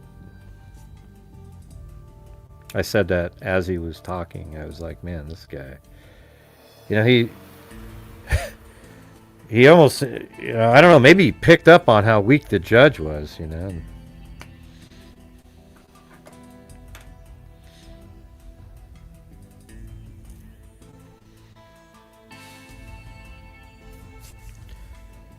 So, Kelly, what are you referring to? Too worried about offending people and being...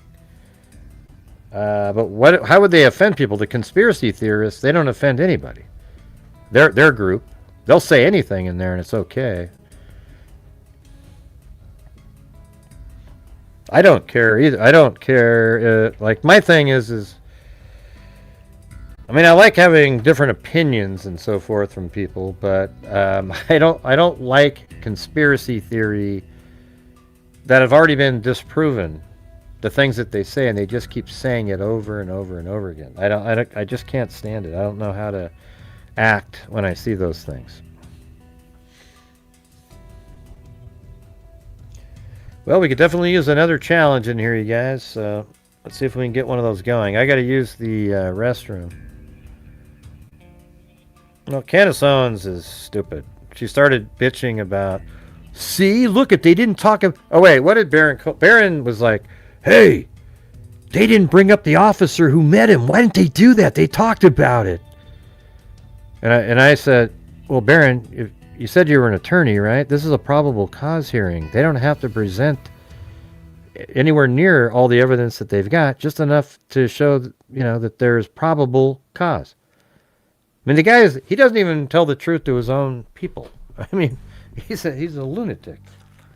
All right, I gotta use the restroom.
don't see any challenges up in there.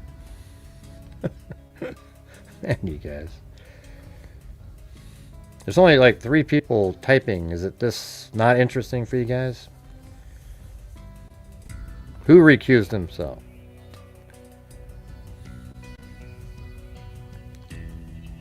Who recused himself?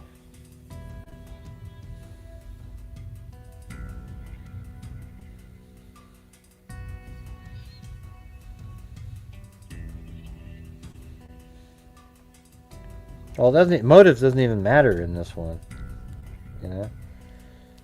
But yeah, why would Israel take out Charlie Kirk when Candace Owens has been way more critical of them? It doesn't even make any sense. He's always been a supporter of Israel, Charlie Kirk, but he was questioning some of the things that they were doing, like everybody does sometimes, you know.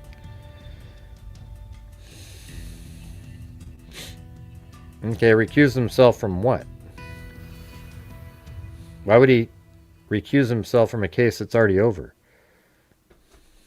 I don't get it.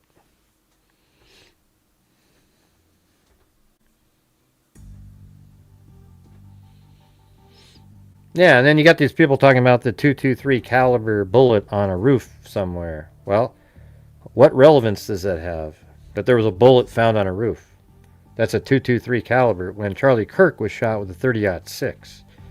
So the gun that would have fired the .223 isn't the same one that obviously shot Charlie Kirk, because he was shot with a 30-06. And it turns out, lo and behold, Tyler Robinson had a 30-06. And the one that they found in the woods is his grandfather's. See how, like, that's just so easy to just have this logical comment?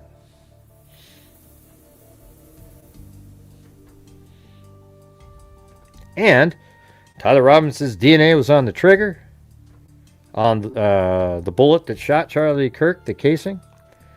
It was on the screwdriver that he left on the roof that he used to assemble the rifle. I think his DNA is going to also be on fingerprints that he left. See, right now they already have the screwdriver, right? So that's okay. That's probable cause. Hey, look, he left the screwdriver on the roof, and his DNA is on that. And then later they're going to say that he also left his DNA on the edge of the roof as he's jumping. Now, see right here in the video, you guys? He puts his hand right there and he jumps. Now, we swabbed that particular spot. Look at this. He even left finger marks here. We swabbed these areas. Guess whose DNA that was? Tyler Robinson's. That's what they're going to show later. And his parents identified him as the person they saw in the video. So did Lance Twiggs. The last 2 photographs, he said, yeah, that looks exactly like him. The other ones looked like him, but he wasn't sure. The other ones, he said, yeah, those look like him.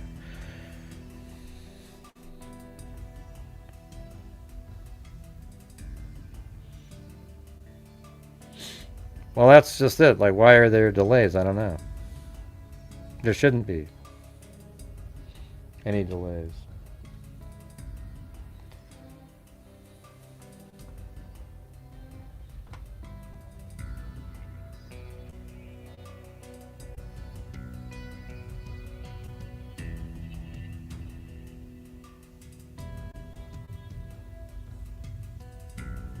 Just somebody sends me a request. They said, "Hey, can you cover the John Benet Rams?" Oh man, we've covered that like 4 times. You can go watch.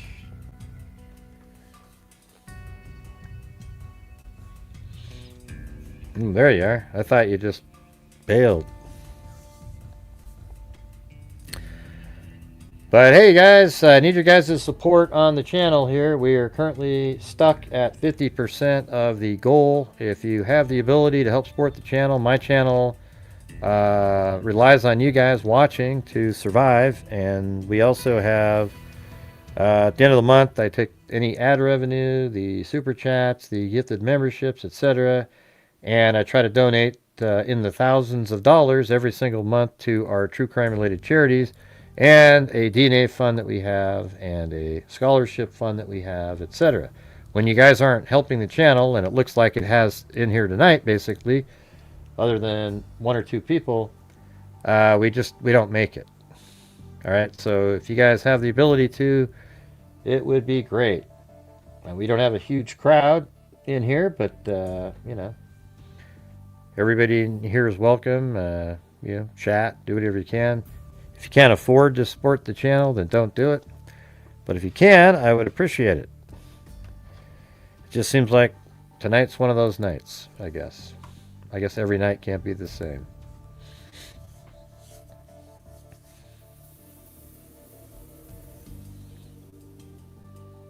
I don't know. Who cares about Nestor's mother and stuff like that? Let's talk about Kirk's case, you know. His girlfriend's dad bought them 42-acre farm. Oh, wow. My nephew's going away party. His girlfriend's dad bought them a 42-acre farm in Florida. He drove a Rolls to the, I don't know, the nephew's, I don't know what that means. Let's try another ocean wave. Well, Wild Bill Wassman's trying for a wave, because whatever it is that I'm saying, it doesn't affect anybody.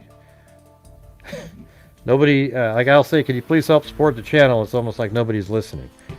So if you guys can, we got Kelly there, we got Wild Bill Wassman. That would be awesome. All right, so what we're gonna do after this, and that should get us down to about 50 people, is do the some of our cold cases. We'll just pick some in this vast ocean of cold cases. Look at all these. Like, this is a website called Project Cold Case. Look at that. It's crazy. And it just goes on and on and on and on and on and on and on. And there's people even in the spaces that look like there weren't. Okay.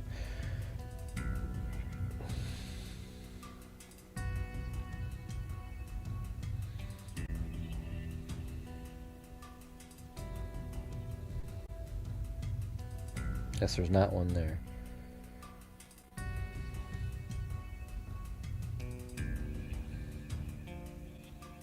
And these are all, I think, part of the same one here.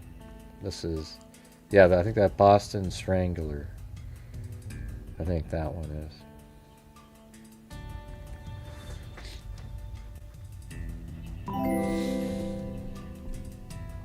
Wild Bill, ocean wave emoji, ocean wave emoji, ocean wave emoji. Thanks, Paul Ayers, Wild Bill, and Kelly. And Paul, hey, thanks for your support tonight. You don't have to jump in on these little... I mean, I appreciate it, though, but you already did so much already. Which one is this one? Are these together, these two guys? No.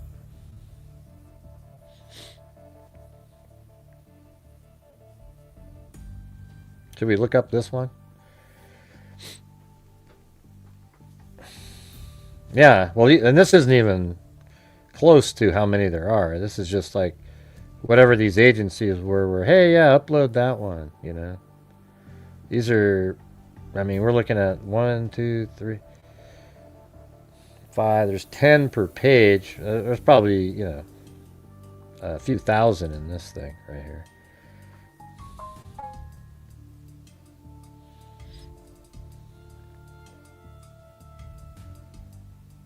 Now let's just see if we can find. I think it's cool just finding these. You know, like we're looking at this one right here. Okay, so let's go to newspapers.com, right?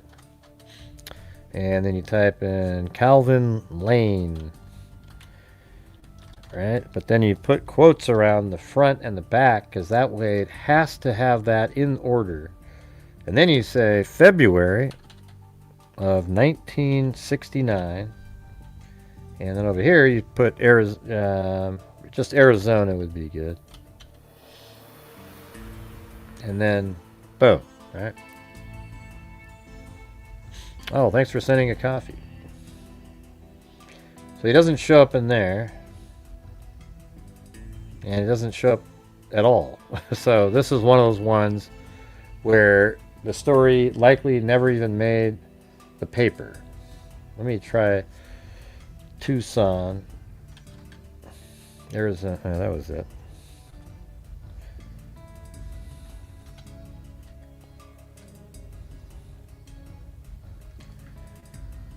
Yeah, Tucson, Arizona. How if I get rid of that? Calvin Lane.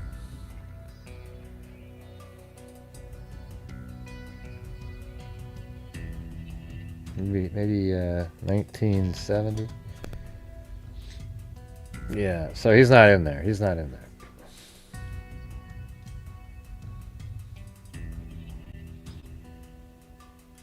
Maybe he spelled his name wrong. Maybe there's a K in there.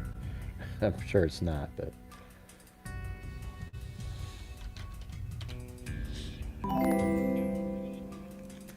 Hey, thanks, Michelle H. All right, well, that one didn't have anything, so we're gonna go off of that. That's why a lot of times if I pick the females that are in here because there's something more nefarious with those. I've done that one. Have I done Sherry Carver? That one seems familiar. Let's see, Carver. No? Sherry Carver. Should we try that one? Alright, here we go.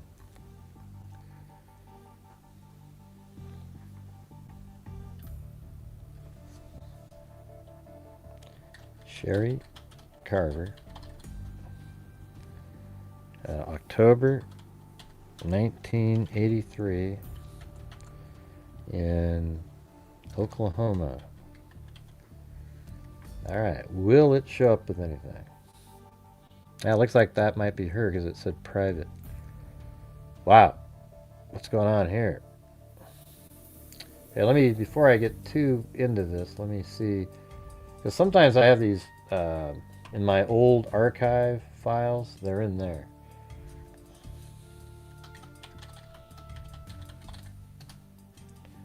Sherry Carver. Let me see if it shows up in my old archives.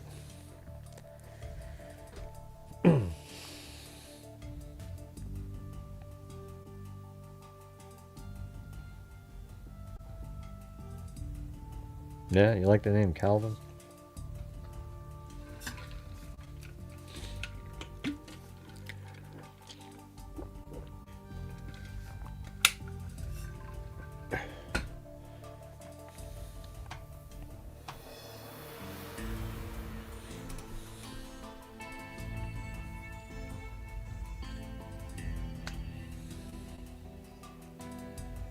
I'm just looking to see if it pops up over here. I don't think so. All right, so this lady here, 1983, Lawton, Oklahoma,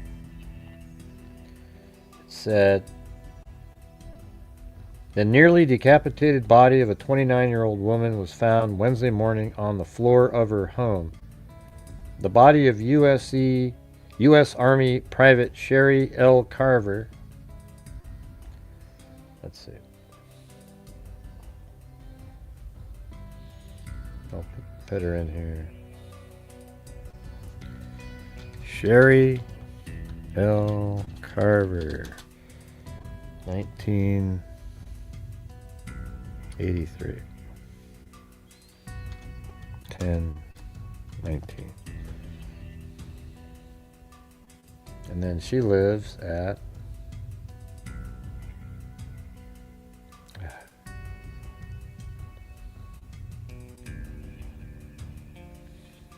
2309 Northwest 38th Street,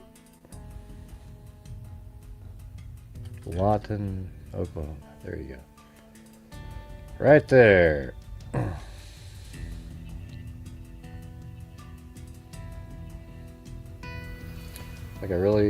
What a weird town that is, huh? All these homes, all like piled together, but then there's really, what else? I mean, it must be, maybe it's just a military town or something. I mean, it's out in the middle of nowhere. Look at that. Just boom.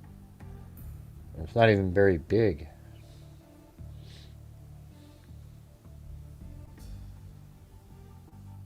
So is this an apartment complex? Yeah, it looks like it. Oh, you can't get onto it. Let's see. Over here.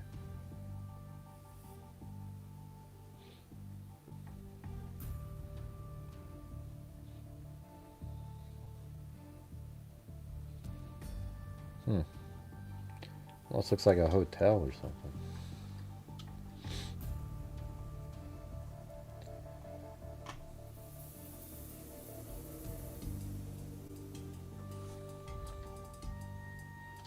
Cherry Lift.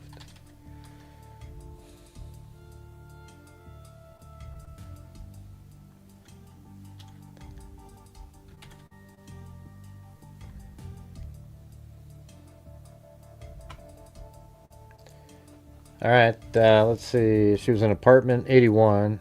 Was found shortly after 7. How about, I mean, if I put that in there, will that get me there? Street number 81. I don't think it's going to show me that. It was found shortly after 7 a.m. Wednesday by a friend who was to pick her up for work at Fort Sill. Lawton Police Captain Loy Bean said the body was lying near the bedroom and had been stabbed numerous times. Blood was all over, Bean said, and her throat had been cut. She was nearly decapitated. Lawton police had investigated a burglary reported by the victim Monday morning. Wow. So she had a burglary at her house. The same person had a burglary at their house. Wow. What's going on there? So maybe it wasn't really a burglary. The first person was probably somebody that knew her, but took something so it looked like a burglary. Because it's got to be the same person, right? I mean, so look at it. Said Lawton police had investigated a burglary reported by the victim Monday morning. Well, she was killed on Wednesday. So you think, what are the odds that she got burglarized on Monday and a different person came in there on Wednesday and killed her? That seems like, I think what happened is the first time they wanted her there, but she wasn't there. And then on Wednesday they tried again and she was there. And the first time they just took something. When the friend stopped by, the apartment door was standing open about 2 inches. Bean said neither a motive nor suspect has been established. So she was just, let's see. That's all there was, huh? So how come there's some in January? What's going on here? That's a different one. She's Cheryl L. Carver. There's another one.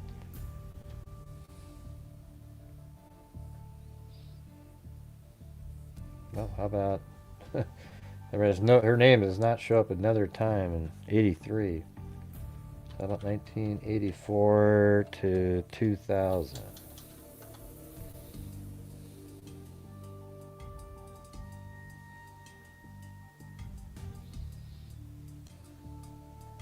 Wow. That's it. Man, that's about cold as you can get right out of the chute like that. Let me try this one.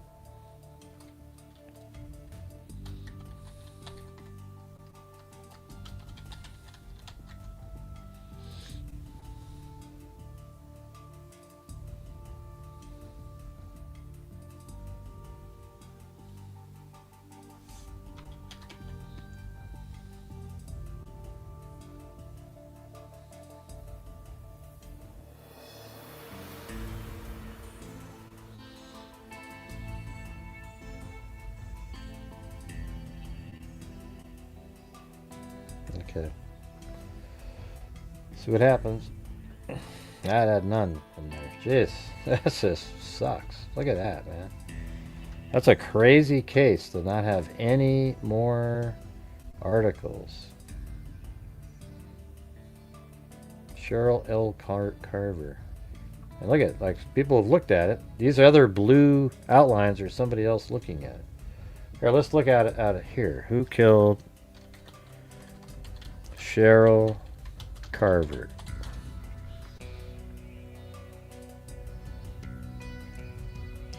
The murder of Cheryl Carver, also occasionally referred to as Cheryl or Sherry Carver. Oh, well, maybe we can try that.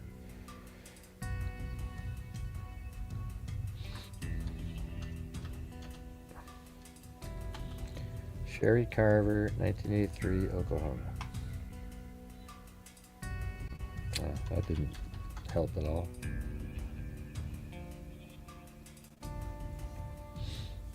In Lawton, Oklahoma, remains an unsolved cold case. No one has ever been charged or convicted for the crime, and the perpetrator's identity remains unknown.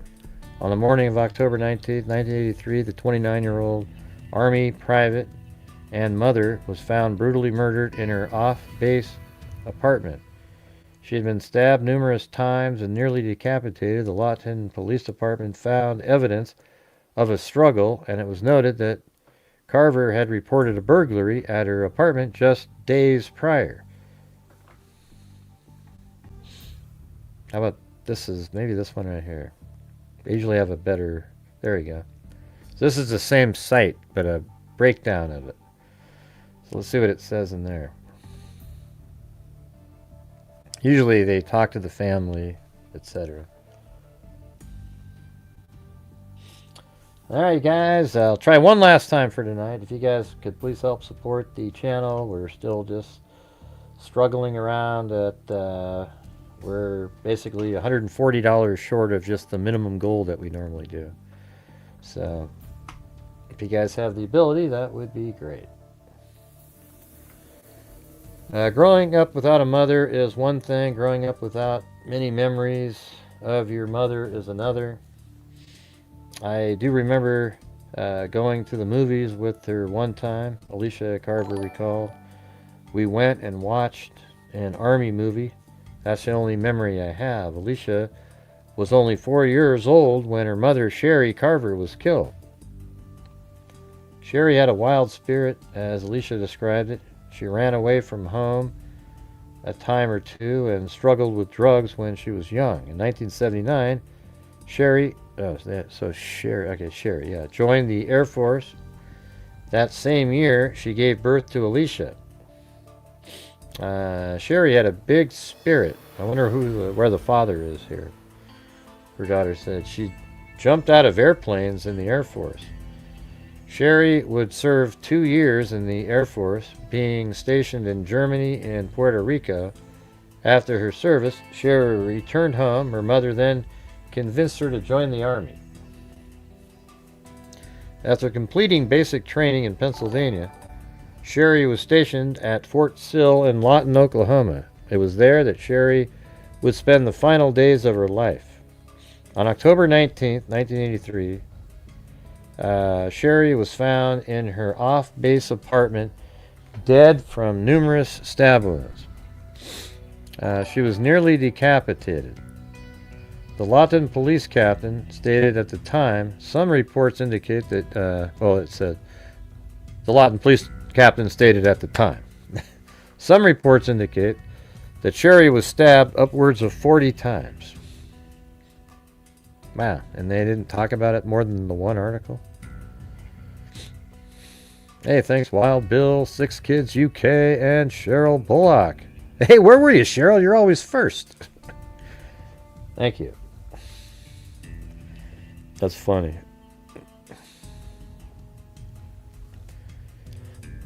Two days prior, police had responded to a burglary report at Sherry's residence. The deadbolt and burglary lock on the door had been broken by the suspects. How do you know there's with an S? The door wasn't repaired in the days leading up to Sherry's death. Being just 4, Alicia didn't know much about her mother. She just knew that she was gone. I knew that she died, Alicia said. I remember her picture and I cried about it. It's hard. With Sherry serving in the military, she didn't get to spend much time with her young children. It wasn't until recently that Alicia started tackling her mother's unsolved case head on. It was too difficult before, but she made a promise to her grandmother that she would continue to fight. I promised my granny when she was dying that I would fight to know what happened, Alicia said. Her grandmother passed away in 2006 not knowing who killed her daughter. In fact, she lost 2 children to murder. Wow, Jesus.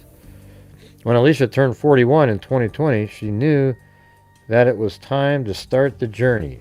I knew if I didn't do it now, I would never get it done, she said. I pushed through and did it, a now or never kind of thing. Alicia began reaching out to the local law enforcement agency to get answers through conversations with the detective. Alicia has learned a lot about her mother's case. Investigators have made progress in the case. It's encouraging to Alicia to know that her mother isn't forgotten. Man, I hope they have DNA. I think it's time they answer for taking her life and destroying her family, Alicia said. Alicia got away. Let me put this. I have a.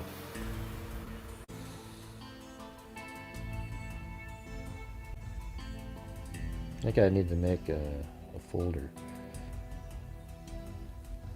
I might call. See what I can get out of that.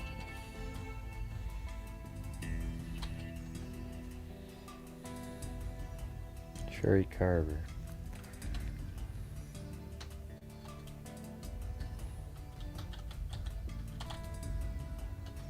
What do they call it over there?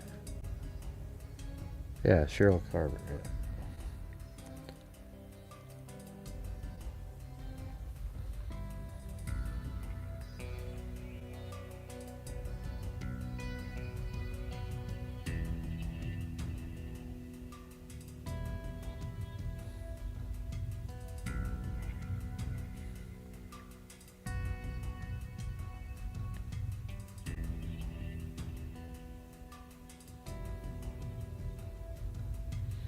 Yeah, I haven't seen 8675309 in a long time. Have you guys seen her out there? I mean, I have her number. I tried calling, but it's just sort of does something weird. It kind of makes a weird sound.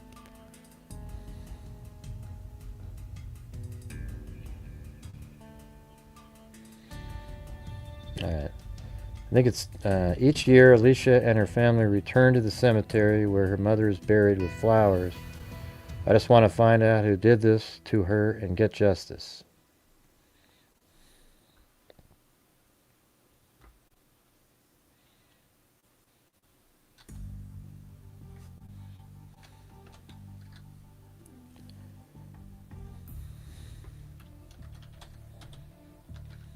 We got to get that one article.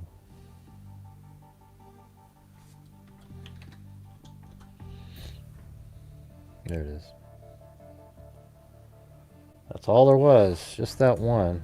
How weird. Alright, well, let's go do another one then. Alright, ready? Yeah, thank you guys up there. We need definitely need some more though. We are having one of those nights.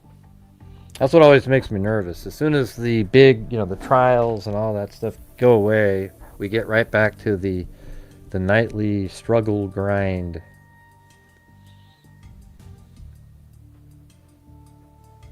I don't remember doing that one. What's that one? Alamong. That name doesn't sound familiar at all. Yeah, let's try that. How about that one?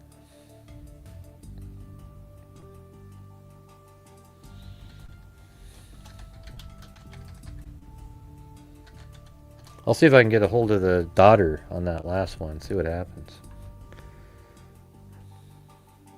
Who? Who posts on it? Just send me the link. You don't need to Just send me an email with the link on it. I don't even know what you're saying when you say, she posts on Instagram. That doesn't mean anything to me. Who? The daughter? I don't know. Oh, Jenny does? Oh, yeah. Yeah, well, does she post often on there? Because it seems like it doesn't, there's no new stuff put on there.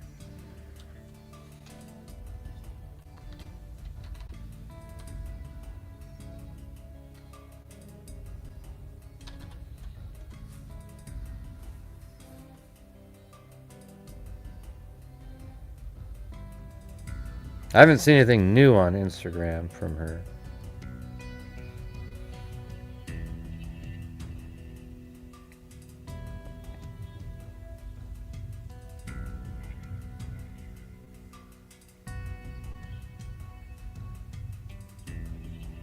I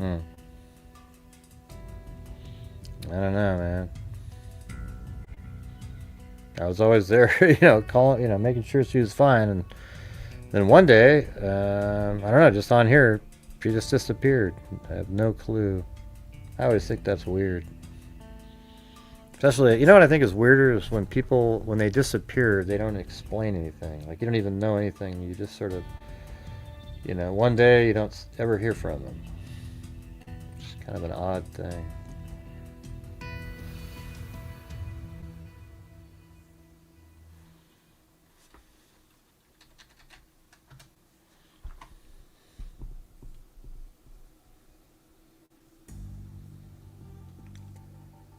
Alright, let's see. Linda Alamong. November 1975.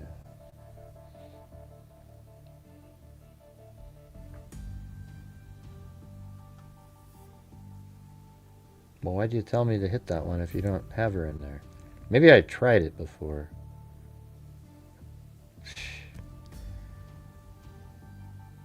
The hell? Okay, I'll have to try this other one.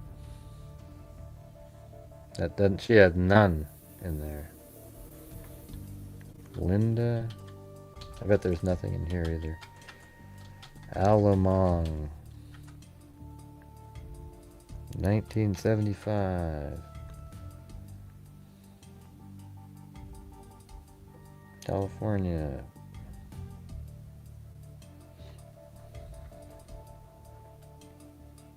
No. Jeez. Who killed Linda Alomong? Sometimes they spell their names wrong and then makes it almost impossible. Let's just see what they put in here about her. It was Long Beach, California, too. It's not like it's some small, unknown.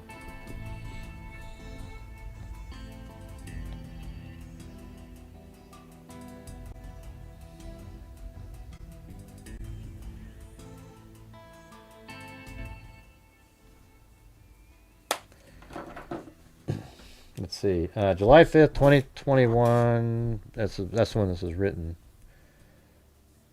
Linda Alamong was a young adult full of hope. She was always looking for a new adventure, always chasing the new journey. She was unapologetically herself and lived for her ideals.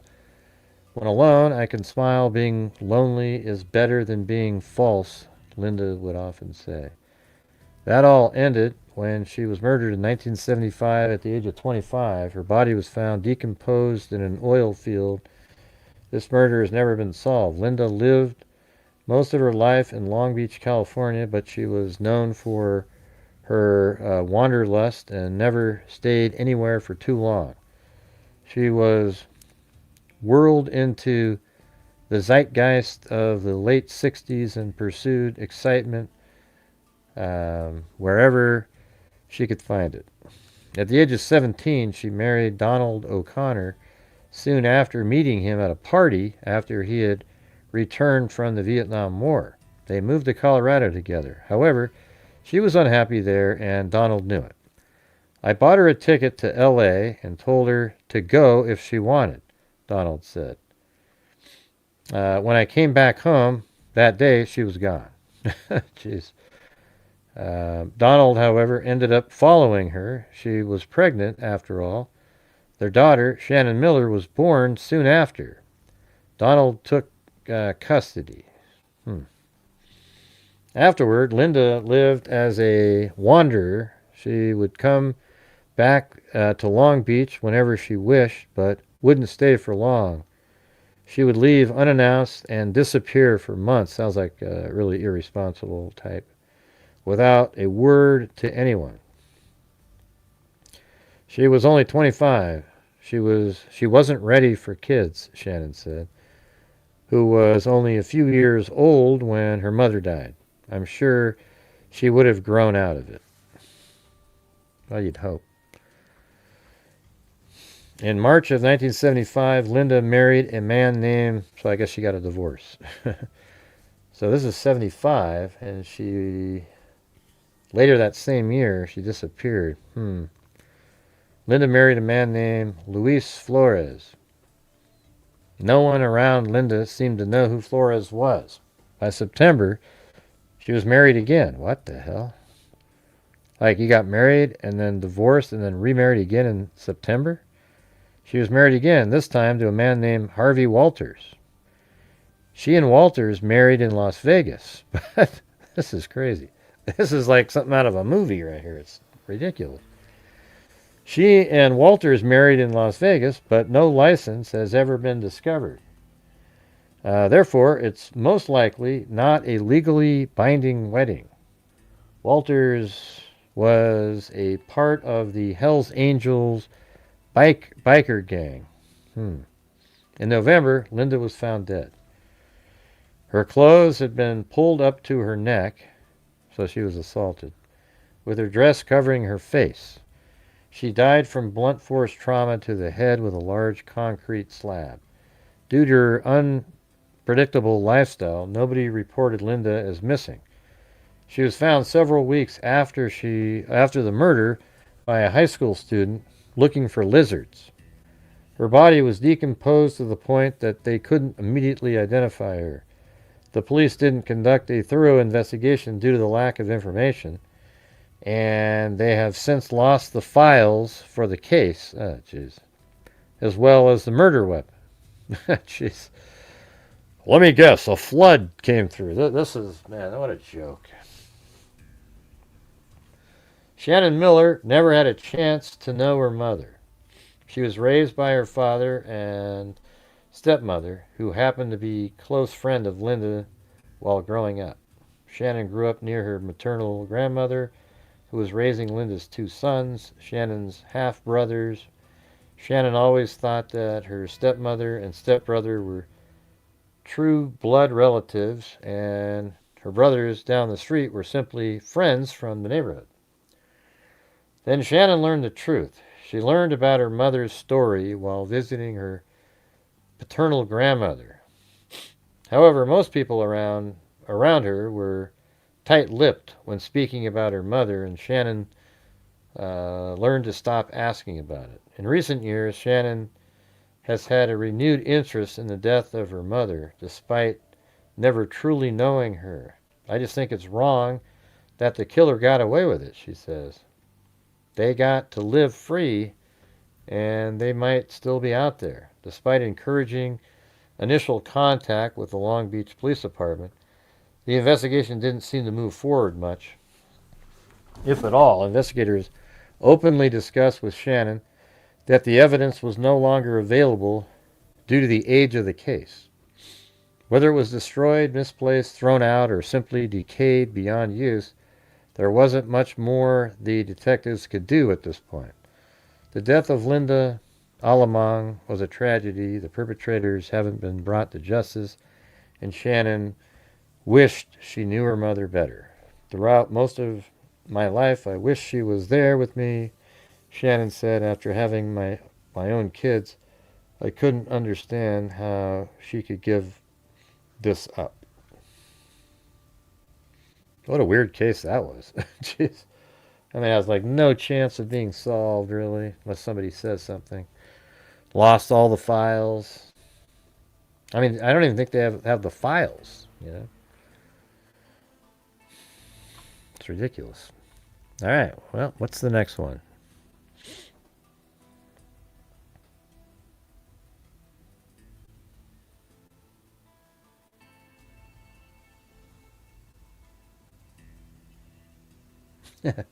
Let's see what happened to Tilly Kramer.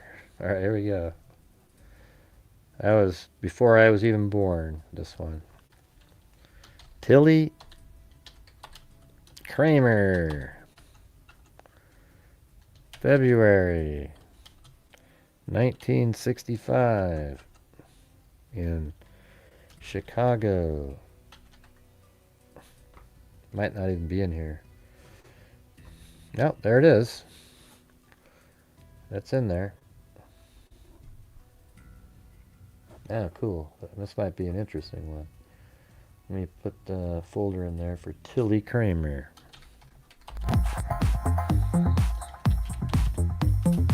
$1965.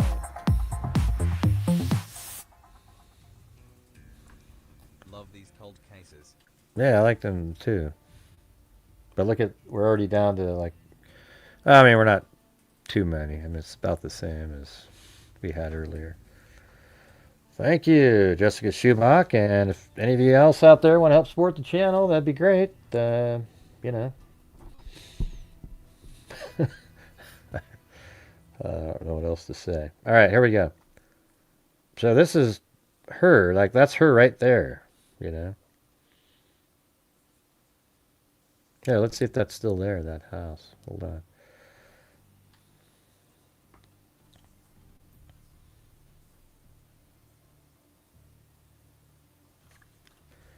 Tilly Kramer, 1965, Chicago.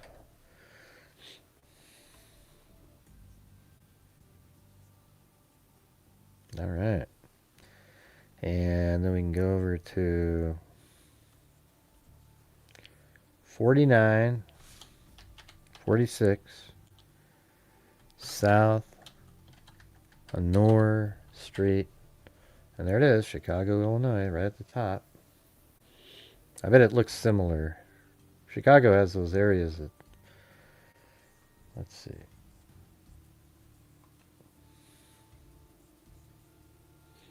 I don't know. I think that looks bigger. Or is that the garage? I'm just looking at that picture. That's the same place, but you know, look, that house looks old. I mean, that looks like that would have been there. I was just wondering if it was the garage.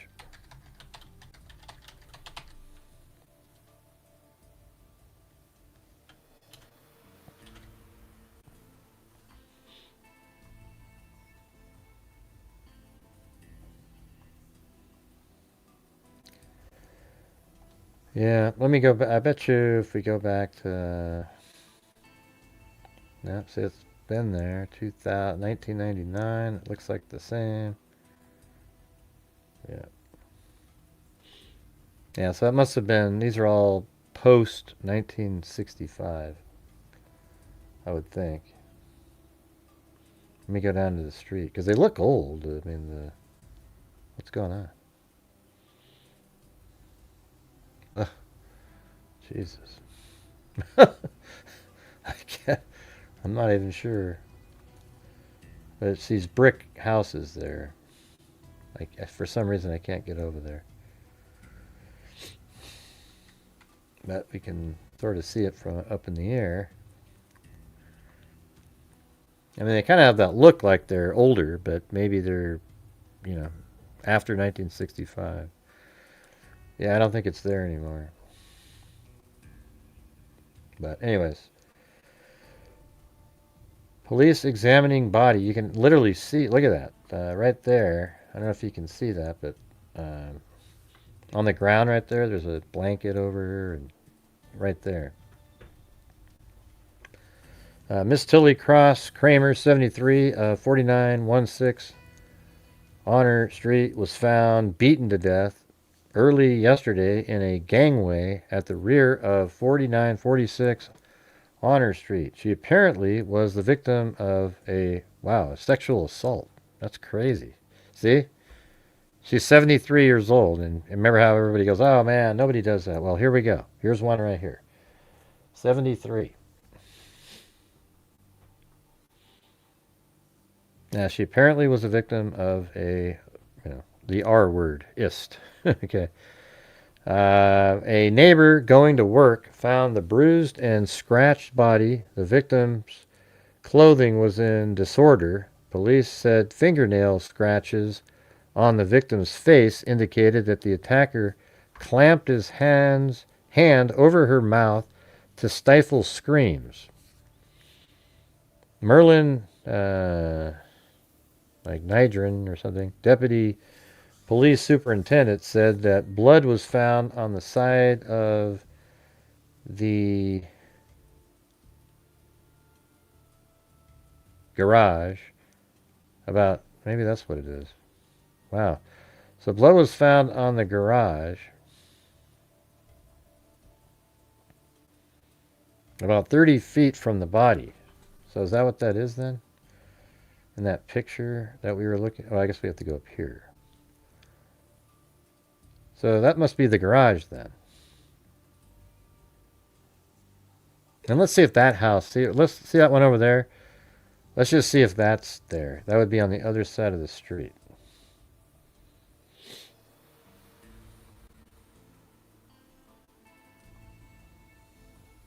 That looks... Yeah. And so from her house, it might be... Man, that's weird. It almost seems like you're like way back here, and you're kind of looking over to there.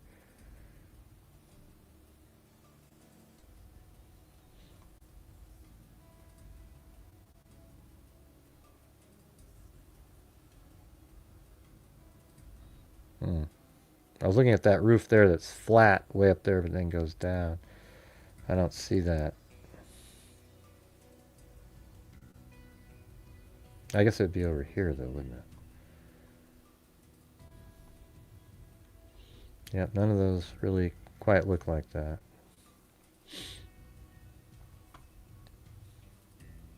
I mean, that's her right there.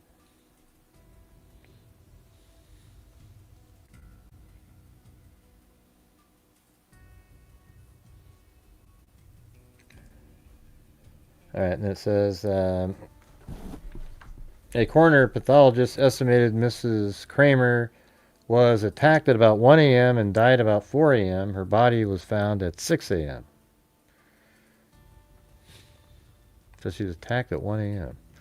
Police said a coin purse Mrs. Kramer usually carried was missing. They said it normally contained about $2.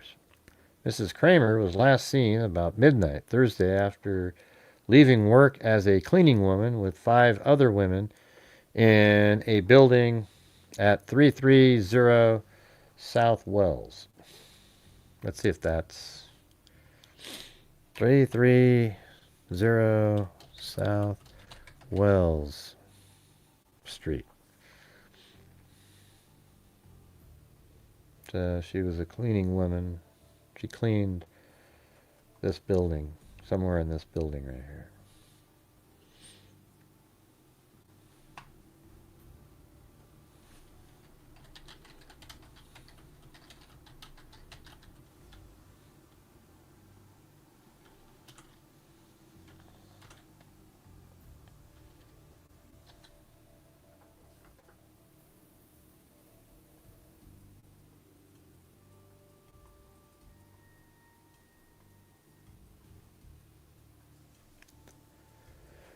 Yeah, and it says the woman rode an Adams Street bus to Ashland Avenue where Miss Kramer and another woman transferred to another bus to 51st Street. Both women got off and parted to walk to their homes. Police identified Miss Kramer through a plastic rain hood that bore the name of a beauty shop. Mrs. Paulette Clausen, a grandniece, said Mrs. Kramer had lived alone in a basement flat, which had been she had been a widow for 25 years. Lieutenant William Keating of the Brighton Park Homicide Unit said that police are seeking 2 men who have assaulted other women in the area recently. Descriptions of the 2 men have been provided by other victims. Hello, Kim Wells. How's it going, 6 Kids UK? Jessica Schubach.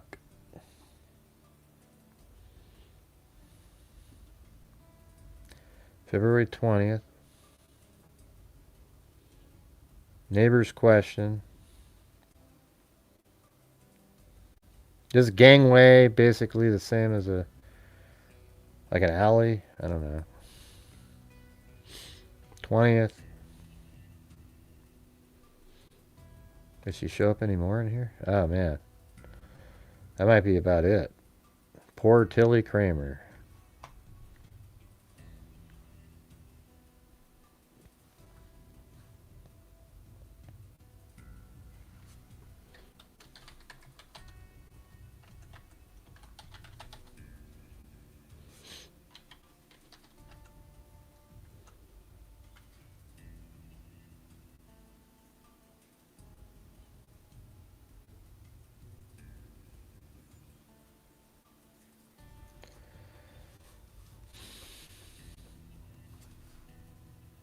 Now there's one. I wonder if that's the same article.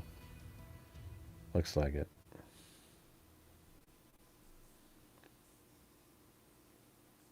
Partially disrobed. I think that was new.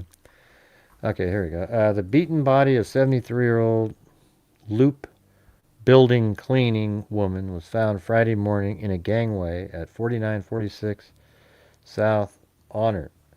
The woman, Miss Tilly Cross Kramer of 4916 South Honor, apparently was attacked as she returned home from her 4 p.m. to midnight shift. Oh, that's interesting. Yeah, that's right. So she was just returning home. The other article didn't make that clear. And nor did they say the shift. The body was partially disrobed, and a purse containing 43 cents was found nearby. And is that it? Yeah, I guess that's it in that one.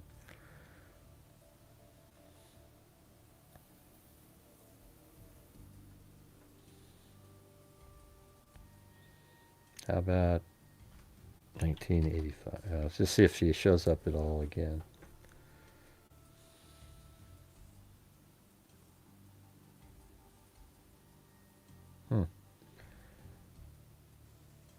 Yeah, that's a different Tilly Kramer. So that's it, man. That was the only article that ever showed up. Man, it's crazy.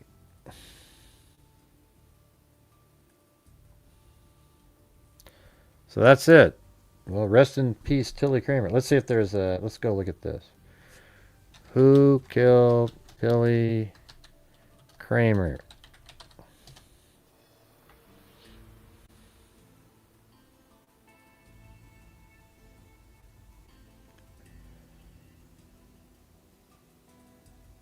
Wow. Was killed in 1965 in an unsolved, brutal home invasion. Well, it wasn't a home invasion. She was beaten and assaulted. The killer identity remains...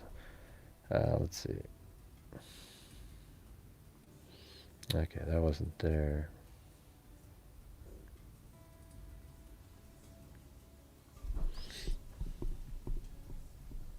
I might have to save that page. I don't know if I had that one.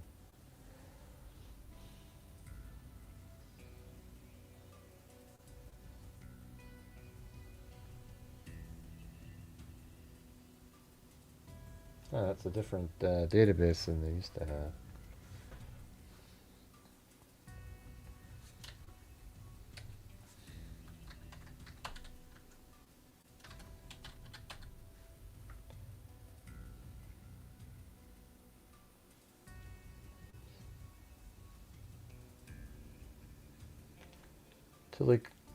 Tilly Cross Kramer, 73, was found in a gangway near her home at 4946 on Honoro Street in Chicago, Illinois on February 19th, 1965. She had been robbed of her purse, assaulted, and beaten to death, sexually assaulted and beaten to death. A man was later questioned after an unrelated purse snatching assault involving another woman, and records note he had previously been acquainted in a separate homicide case years earlier. Acquitted, excuse me. Had previously been acquitted in a separate homicide case years earlier. Since 1965, Tilly's family continues to seek justice while advocating for her.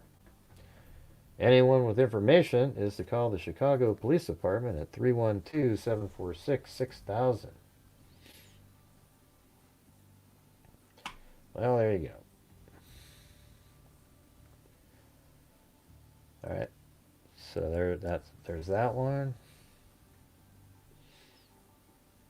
Maybe we'll do one more here. I feel like that one looks familiar. I think I did that. Did that one. I remember doing that.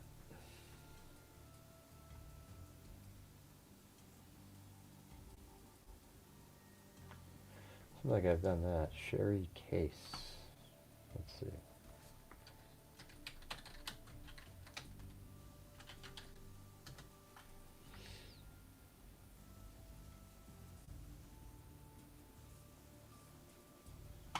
I don't know.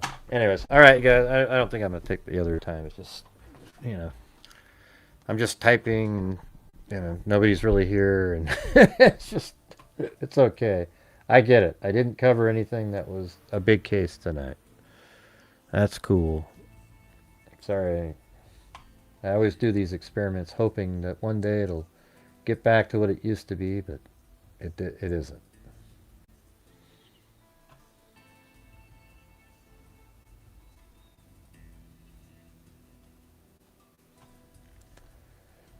Let me just look at something on hers though before.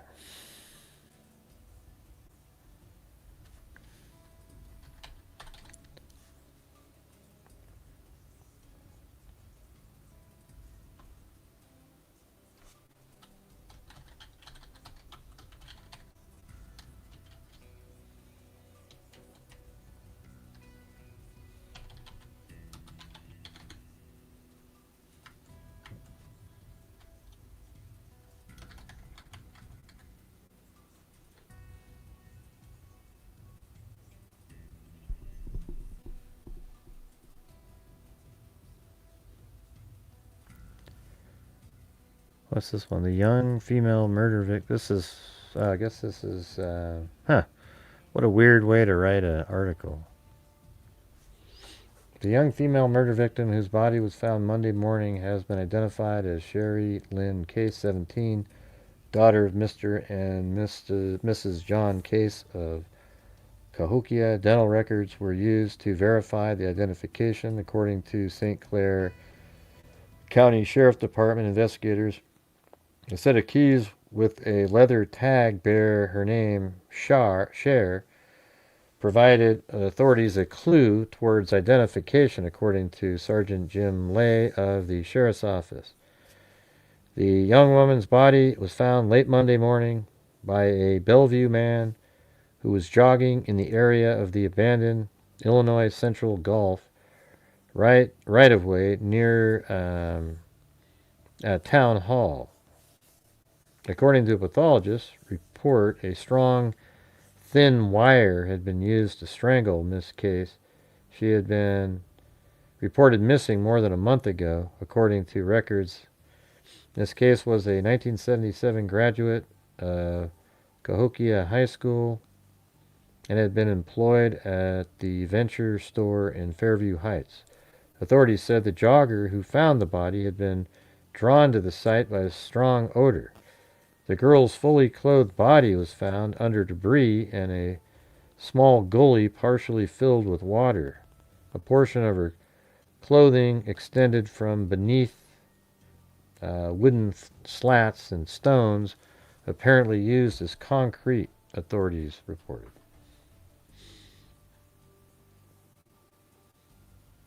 Yeah, that's a crazy one.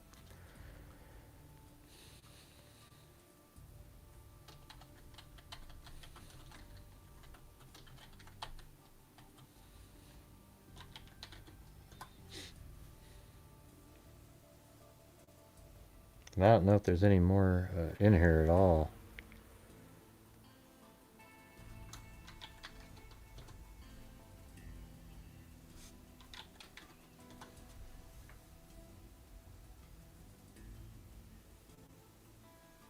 Okay, there's one in 78 too.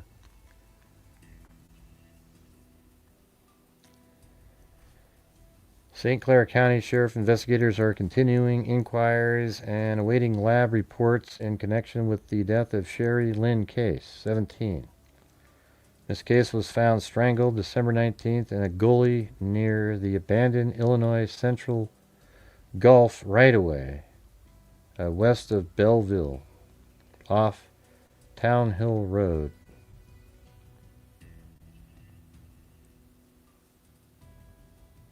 Abandoned Illinois Central Gulf right-of-way. Let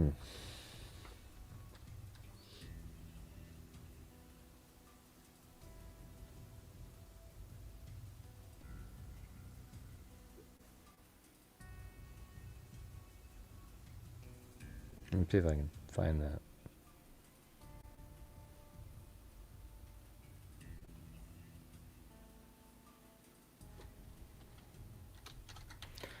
You know what though, you guys? How many times have I tried to do shows where we do this other stuff and it doesn't work? See, that's the definition of insanity.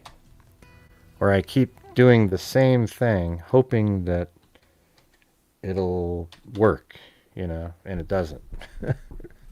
So while you guys all say how great it is to do the, you know, cold cases and stuff, you know, I think it might be where I have to relegate the, you know, at the very end of the show, if we make the goals and we're doing okay, I might do some cold cases. But other than that, they're just a thing of the past that we used to be able to do, but no longer can.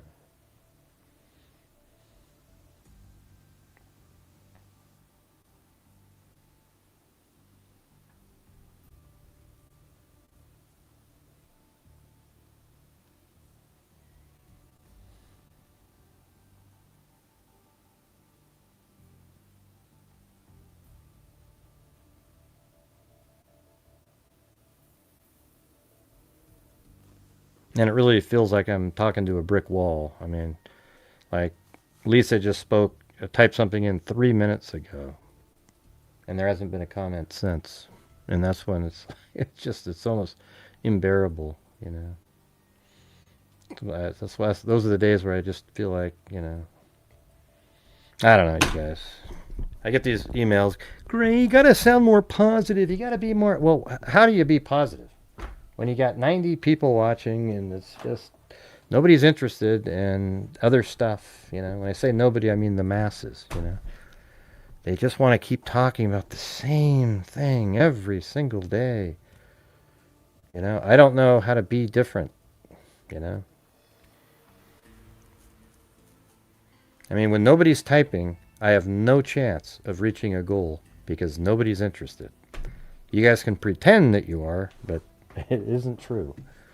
You know, it just isn't true. Let's see. So they said Town Hall Road.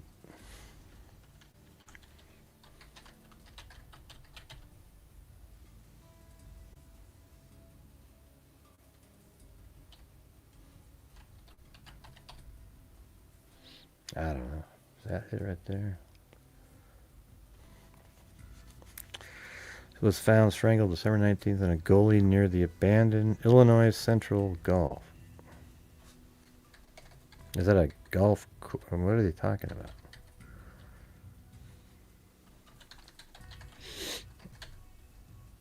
Yeah, I guess that's...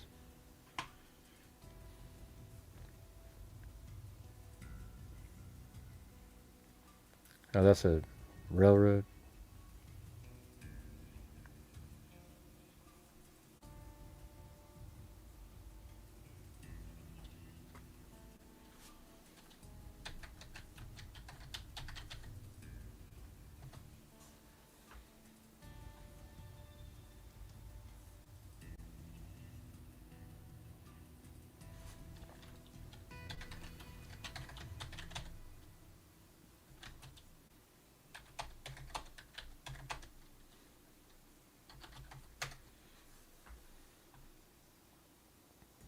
So I think it's way over here.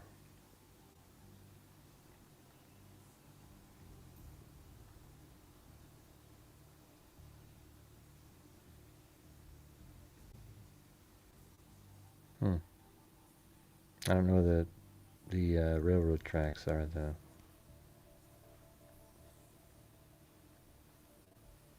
Somewhere over here, somewhere.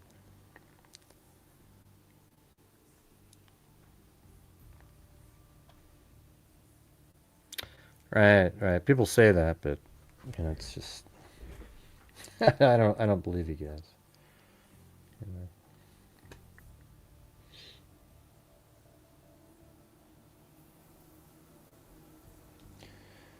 Thanks. We got the coffee from Lisa. Oh, and then it looks like Marty sent something in earlier. I mean, I like doing them. They're actually my favorite thing to do. Because sometimes you stumble upon ones that are so interesting, you know. Lawton Police Captain Lloyd Bean said the body was lying near the... Wait, what are you talking about? What case is this one? Oh, that's the one we were looking at earlier. Where was the one I was just looking at? This one. Miss Case was found strangled December 19th in a gully near the abandoned Illinois Central Gulf right-of-way west of Belleville off Town Hall Road. Her body was discovered by a jogger who was running along the road near the right-of-way. The body was under a pile of wooden slats and stones in the gully, which was partially filled with water. Sergeant James Lay and investigator Dave Gravitt of the St. Clair County Sheriff's Department are talking to friends of the victim, while awaiting several lab reports from the state.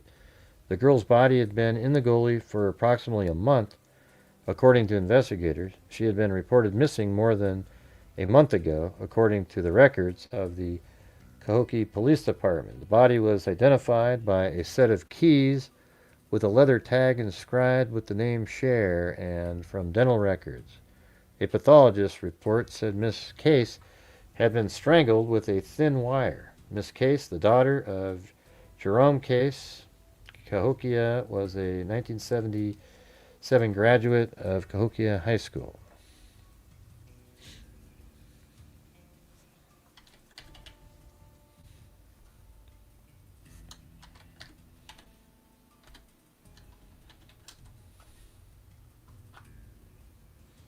Ah, well, looks like they've got more articles on her. Guess we have to keep going. I wasn't sure. February 25th, 1980. Seems like a big day. Something big happened then. And that was probably it. Let me try 1991 to 2024. Does she show up in there again? Oh, there's 2000. Huh. Wow, this one actually was pretty big. They talked about it over the years quite a bit.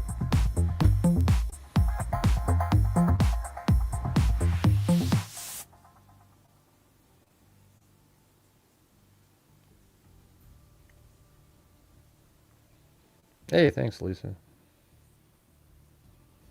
Okay, it was reopened. I'm just trying to see what there was. 2016 here. That's 10 years ago. Bowman's last interrogation yields no new facts. Let's see. The strangulation of 17-year-old Sherry Case near Bellevue. They believe Bauman may be their man. Interesting. Well, got that in the folder.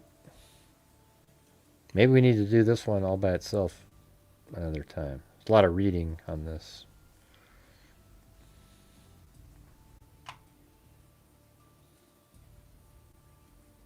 May 17th.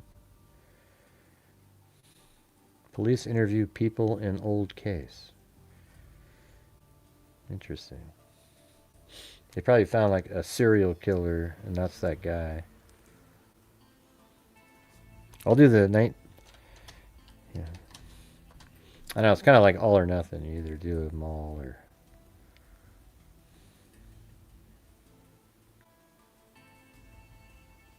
That's a big one.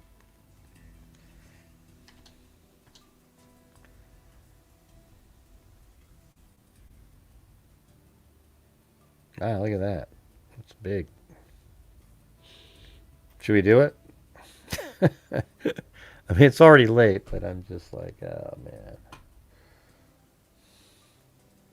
It's going to be a lot of reading. It's from 1980. Okay, well, make it worth my while, you guys. Make it worth my while. So this is from 1980, this one, so it's 3 years later. I think to the day. For 2 days in December 1977, Sherry Lynn Case commanded headlines in the area newspapers. You mean one article? She had not won an award for an election or spoken out on some issue at a political function. The 17-year-old Miss Case, a Cahokia native who dreamed of one day designing mobile homes, that's kind of an odd thing to dream about, was dead. Her decomposed body found beneath a heap of wood scraps and stones near Town Hall Road. Let's see. So where's that? Now we can probably get the precise location, because that's a different road. Town Hall Road, south of Belleville. Didn't I just do that? Hall Road. Yeah, I think that's right here. South of Belleville. And then where's Belleville?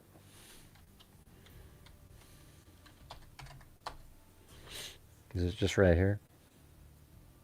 Okay, yeah, so that's the one. Town Hall Road.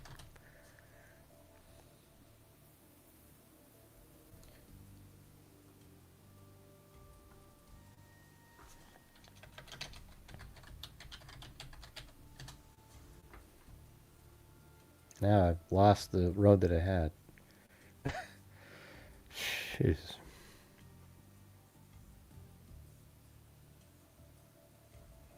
There was a different road that I had a minute ago.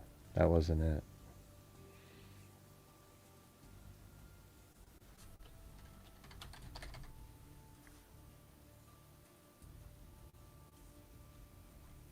That was the one. But Belleville is right there, so how could it be south? I don't know. Maybe it continues around. I don't know. Anyways.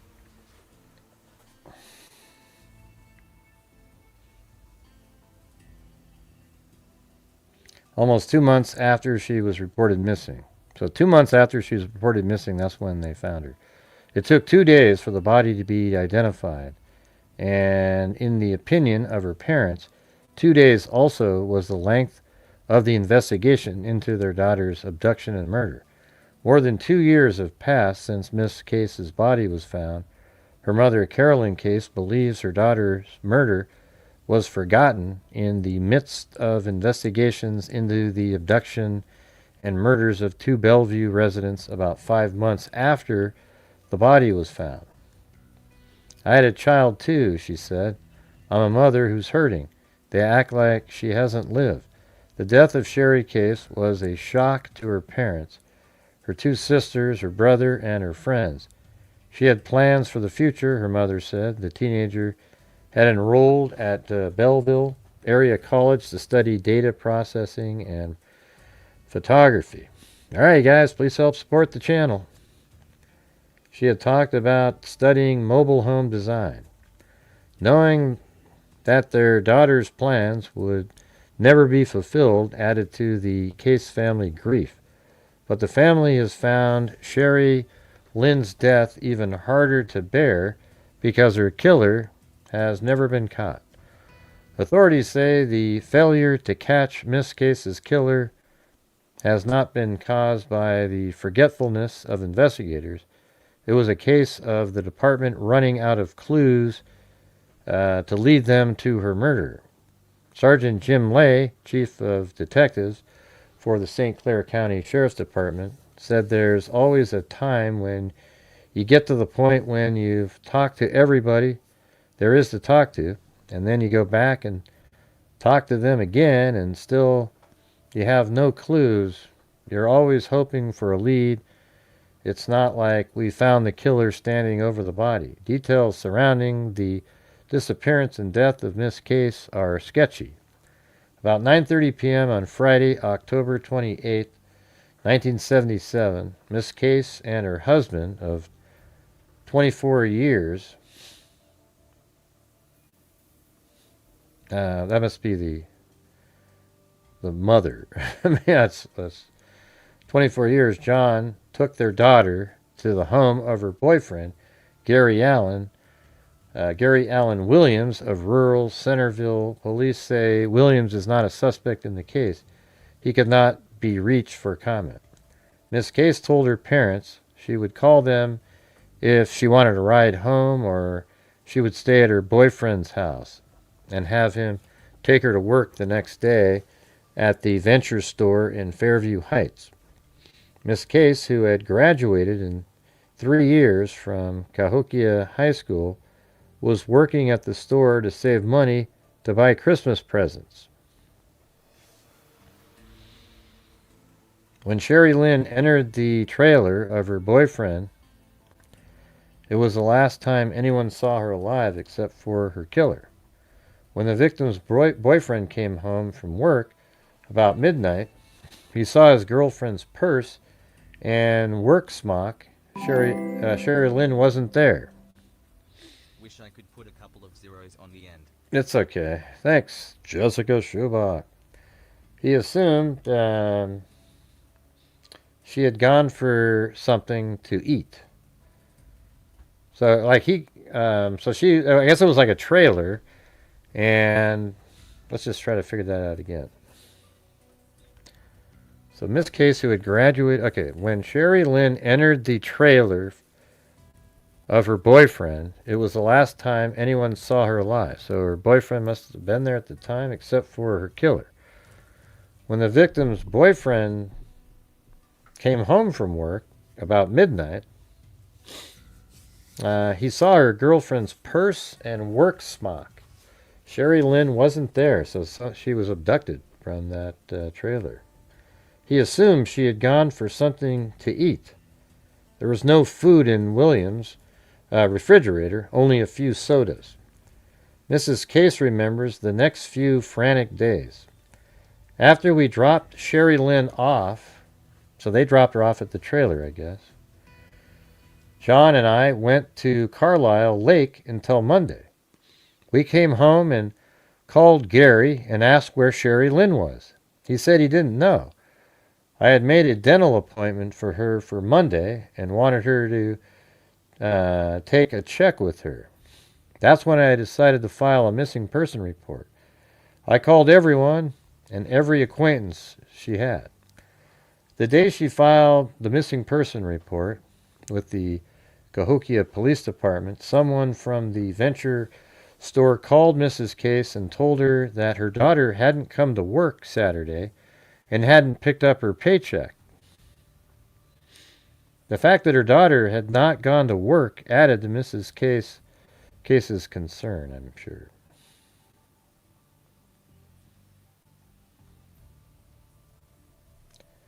Is this it? Seemed like it was on a... Oh, there it is right there.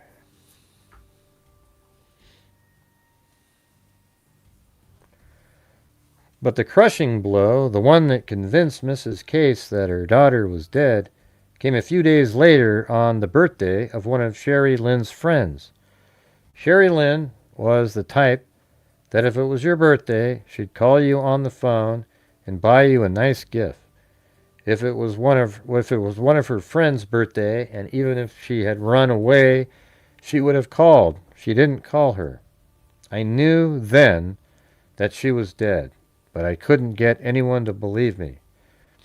Less than 2 months later, Bruce Kern of Belleville was jogging along Town Hall Road on an unusually warm December morning.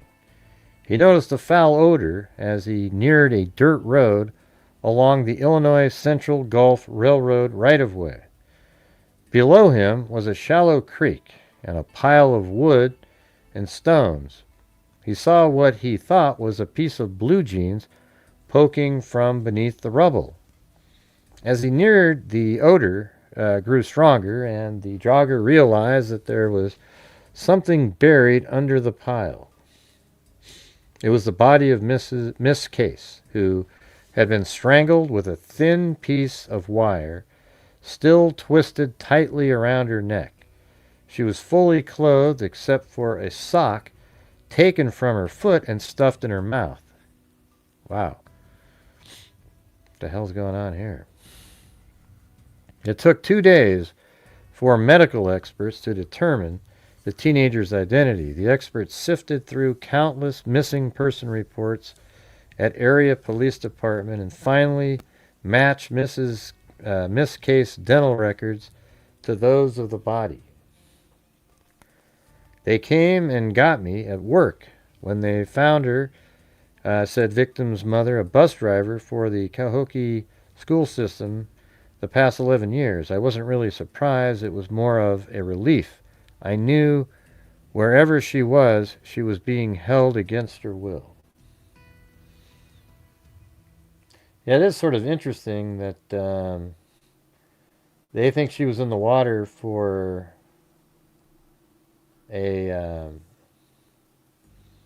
that she was disappeared for 2 months, but was only in that water area for a month. So was she being held somewhere, and that's why she's fully dressed because they completely did what they wanted to do with her for the month, and then, it really just kind of killed her and put the sock in her mouth to not speak, but she was fully dressed,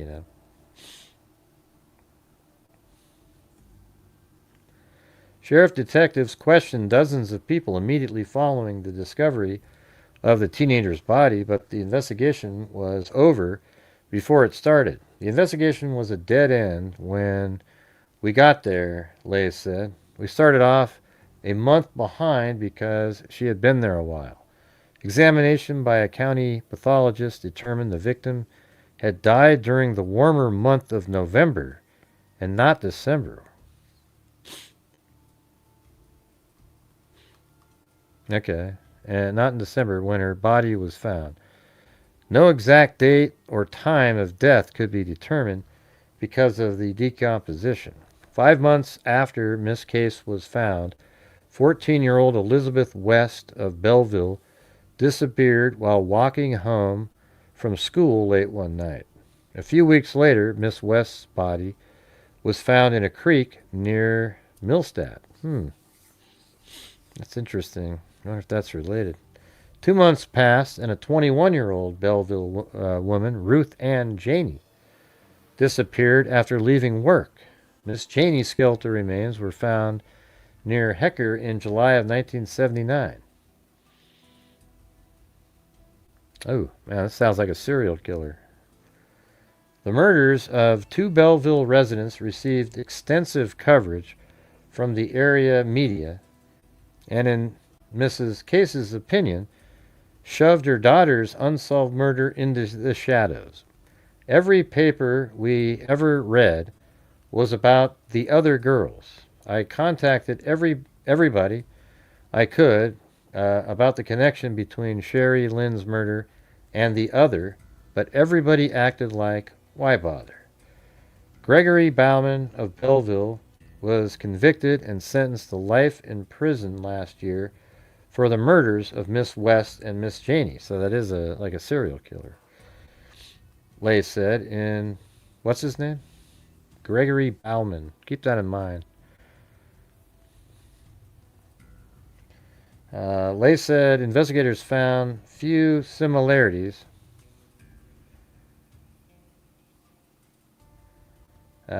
let's see, between the cases and the murder of Miss Case. The three young women were strangled and dumped in remote areas, but that was the extent of the similarities. Well, that sounds pretty similar. Bauman, while being held in St. Clair County Jail, made statements implicating himself in,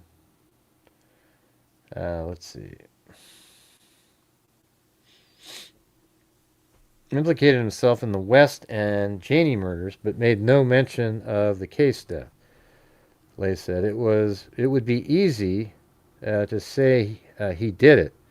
We can't exclude him, but Bauman wasn't afraid to talk about 2 murders. Why not 3? Mrs. Case said she and Sherry Lynn had their disagreements, but her daughter had a deep love for her family. She had planned to buy some blue jeans for Christmas for her brother and sister. She had written down the sizes and put that and the money in her back pocket. She told me she was going to buy them during her lunch hour the next day she worked. They found the money and sizes in her back pocket. Wow. They found the money and sizes in her back pocket when they found her. Wow. So the person never even stole the money out of her pockets. It just left it there. So the pant sizes and the money she was going to use to buy gifts for her brother and sister were actually still in her back pocket. Because the money was found, investigators have ruled out robbery. Right, exactly. As a motive, pathologists were unable to determine if the teenager had been sexually assaulted because of the condition of the body. At present, it seems unlikely that Miss Case's killer will be caught. Although detectives are not actively investigating the murder, Lay said agents occasionally question people about it in hopes of one day finding the victim's murder. People thought the West Janey cases would never be solved either. Anytime you talk to anybody who's willing to talk about a crime we run into them, it always stays in your mind.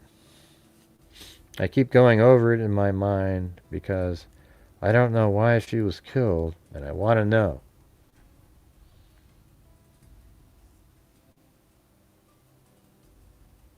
It feels like I mean, her face looks familiar, like I talked about it one time, but let's see. So that was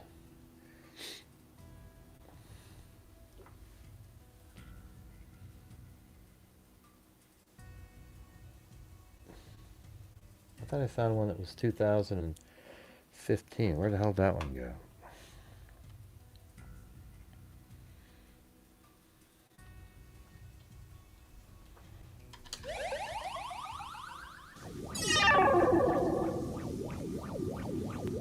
This is Sherry Case. Hey, thanks, Haley, as in Haley's Comet.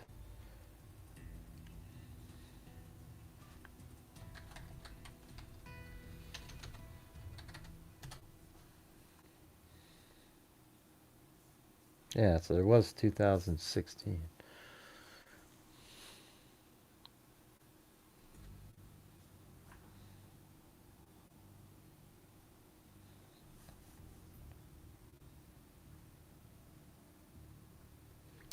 All right, here is the, this is from 2005, so this one is like, 28 years after.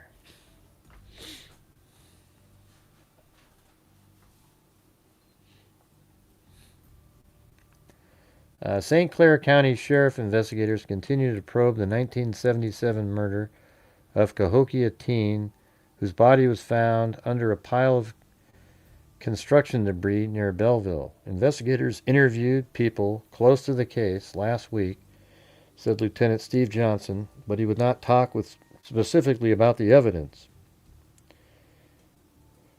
Will not talk with specificity, excuse me, about the evidence, or what evidence may remain from the original case, including hairs taken from under 17-year-old Sherry Case's fingernails. We have been given very little information, said Case's older sister, Shirley Greathouse. We are still hopeful that this case can be resolved. Yes, it is a good thing that the case is open, but it's tough not knowing anything. The family may allow police to exhume Case's body. Yeah, that's what I was actually thinking earlier, because I bet you she was assaulted somehow. Greathouse said if police believe they can retrieve evidence helpful to find who killed Sherry Case. Well, they must have obviously ruled out the boyfriend,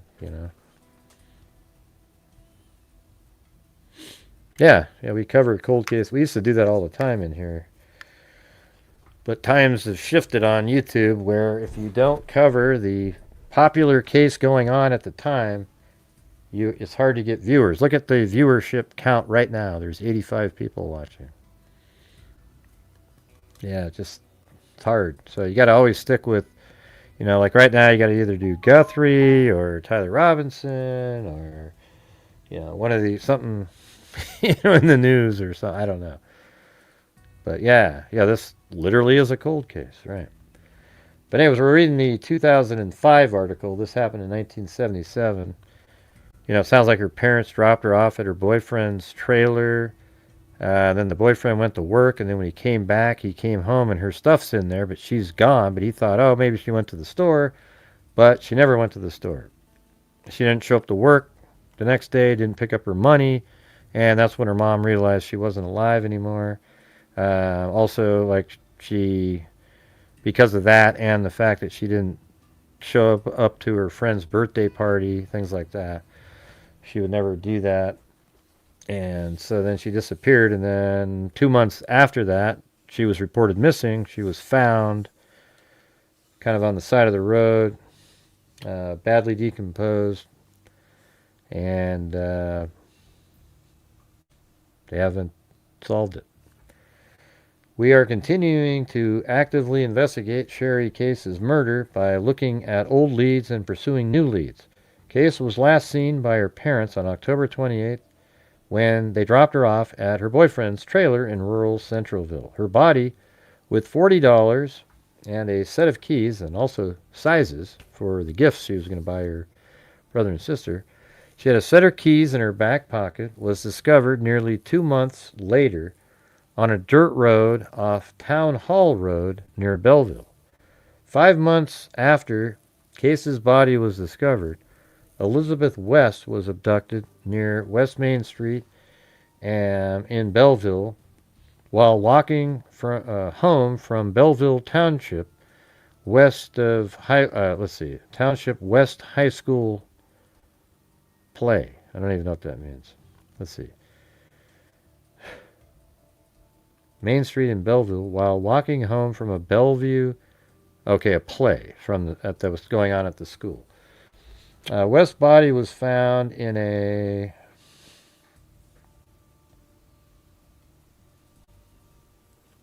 creek near Millstadt. Okay, let's see if we can find this. Now I feel like Millstadt.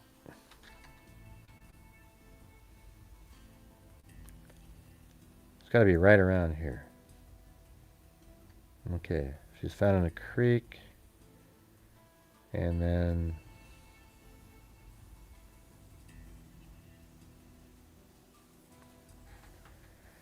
on May 5th, 1970. 2 months later, Ruth Ann... Oh, that was... Wow, so that's that other girl. That's crazy. That's right in the same spot. We didn't even move. Do you guys see that? So that was the other victim. 2 months later, Ruth Ann Janey, 21, was abducted from...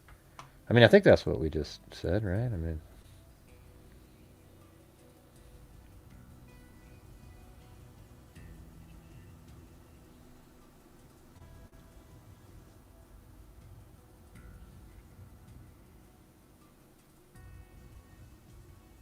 What happened to the story? All right, over there. So 5 months after Case's body was discovered, Elizabeth West was abducted. West's body was found in... Man, that was so crazy. That's like right in the same area.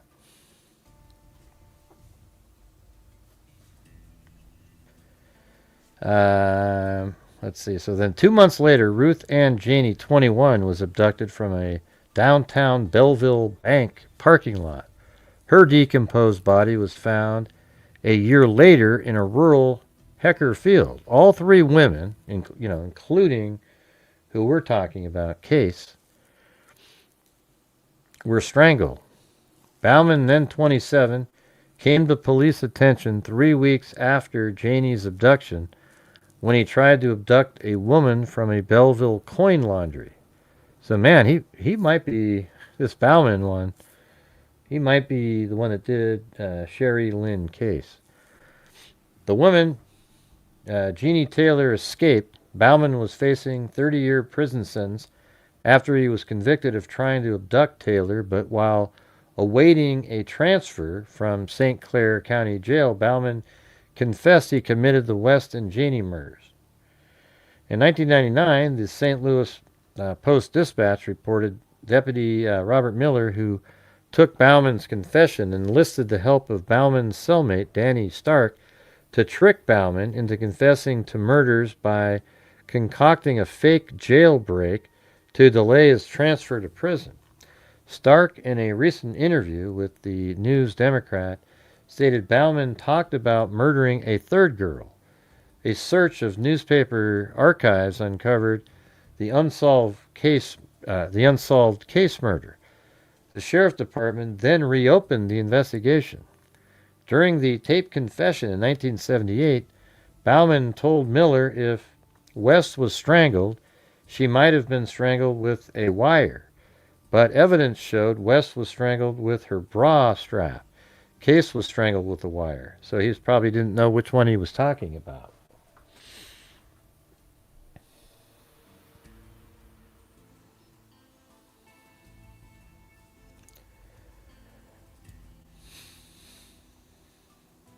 This one was actually before that last one. For 27 years, Linda Thomas and Shirley Greathouse wondered who strangled their sister Sherry Case and left her body under a pile of construction debris near Belleville.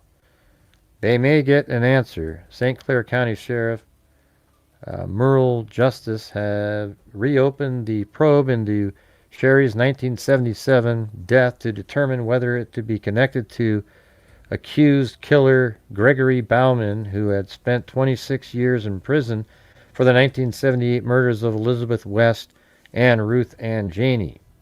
It's really great to have a fresh look at Sherry's murder, said Greathouse, who lives near Kansas City, Missouri. We are anxiously awaiting some answers. It's long overdue, and we are very excited. Let's see. Her sister agreed. I'm thrilled, elated, said Linda Thomas, who lives near Salt Lake City. We have thought about this every minute of every day, and maybe now we will get some closure. Sheriff investigators Bill Kenny will head the probe into Sherry's slaying, including trying to crack down evidence collected nearly 30 years ago. Hair taken from under her fingernails. Sherry, 17, was last seen by her parents October 28, 1977, when they dropped her off at her boyfriend's trailer in rural Centerville. The last time I saw her, she was tucking two $20 bills in her back pocket, walking towards the trailer, said Sherry's mother, Carolyn Case. I remember telling her to be careful it didn't fall out. That was the last thing I said to her. Sherry's body was found on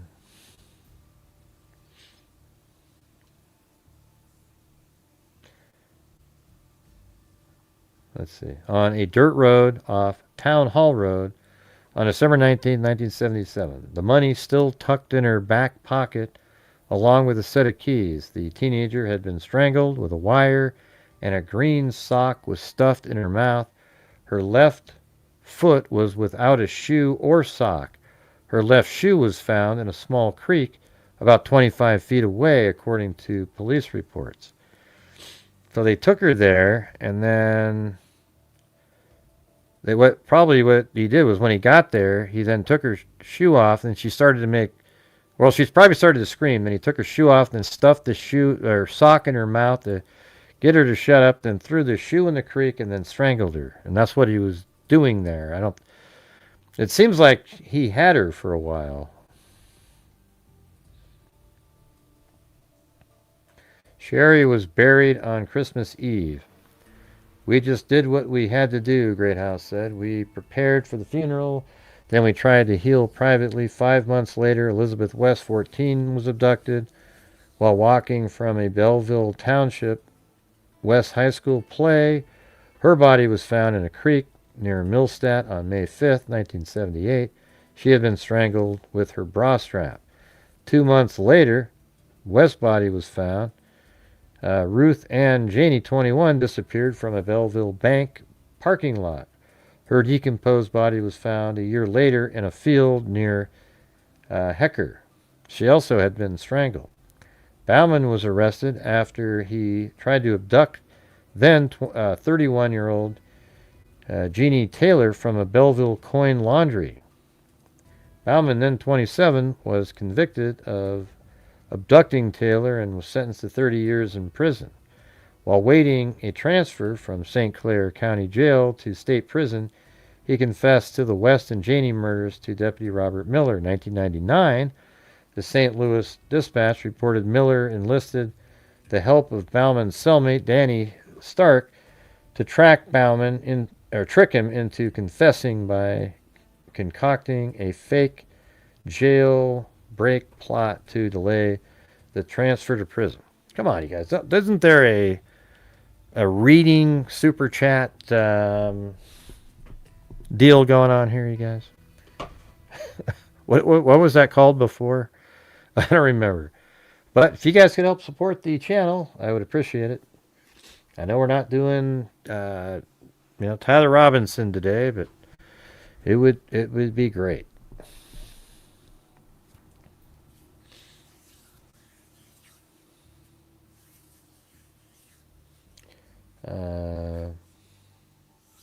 Sherry's sister said it's possible Bauman could have abducted and murdered Sherry. That's what it seems like to me. Even if Bauman is not her killer, they are pleased justice reopened the case. I hope it's not him. I hope if it's not him, they will not just let it go away, Greathouse said. All right, I think this is the last one here.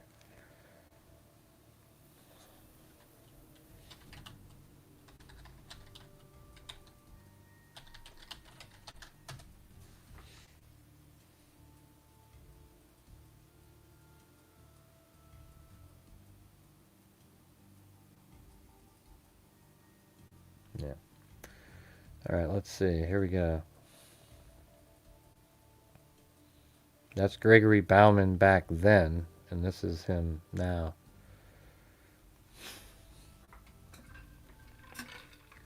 I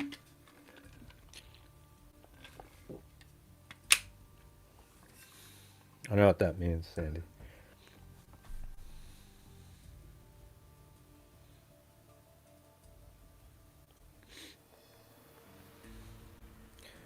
It may have been the last time convicted killer Gregory Bauman met with police. St. Clair County investigators Bill Kenny and Thomas Trice wanted to close a 1977 murder case. the strangulation case of 17-year-old Sherry Case. I mean, it's weird. You keep saying case. You know, a criminal case, Sherry Case. The strangulation of 17-year-old Sherry Case near Belleville.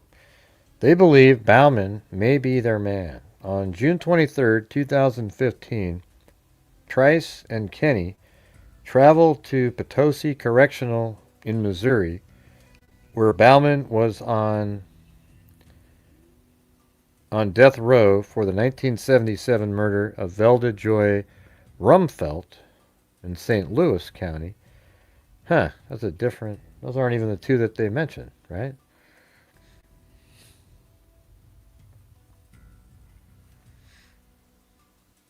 It doesn't seem like it. What were the other...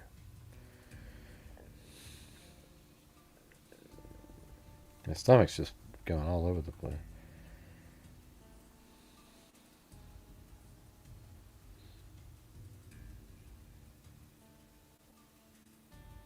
Yeah, Taylor and Jenny. Yeah, Ruth and Jenny, and then also West, right? Elizabeth West. And that's also, these are both in, one's in, well, 78, and then both of those are in 78. There's another one in 77. Man, this guy's a serial killer, for sure. What does it say now if you type in Gregory Bauman serial killer?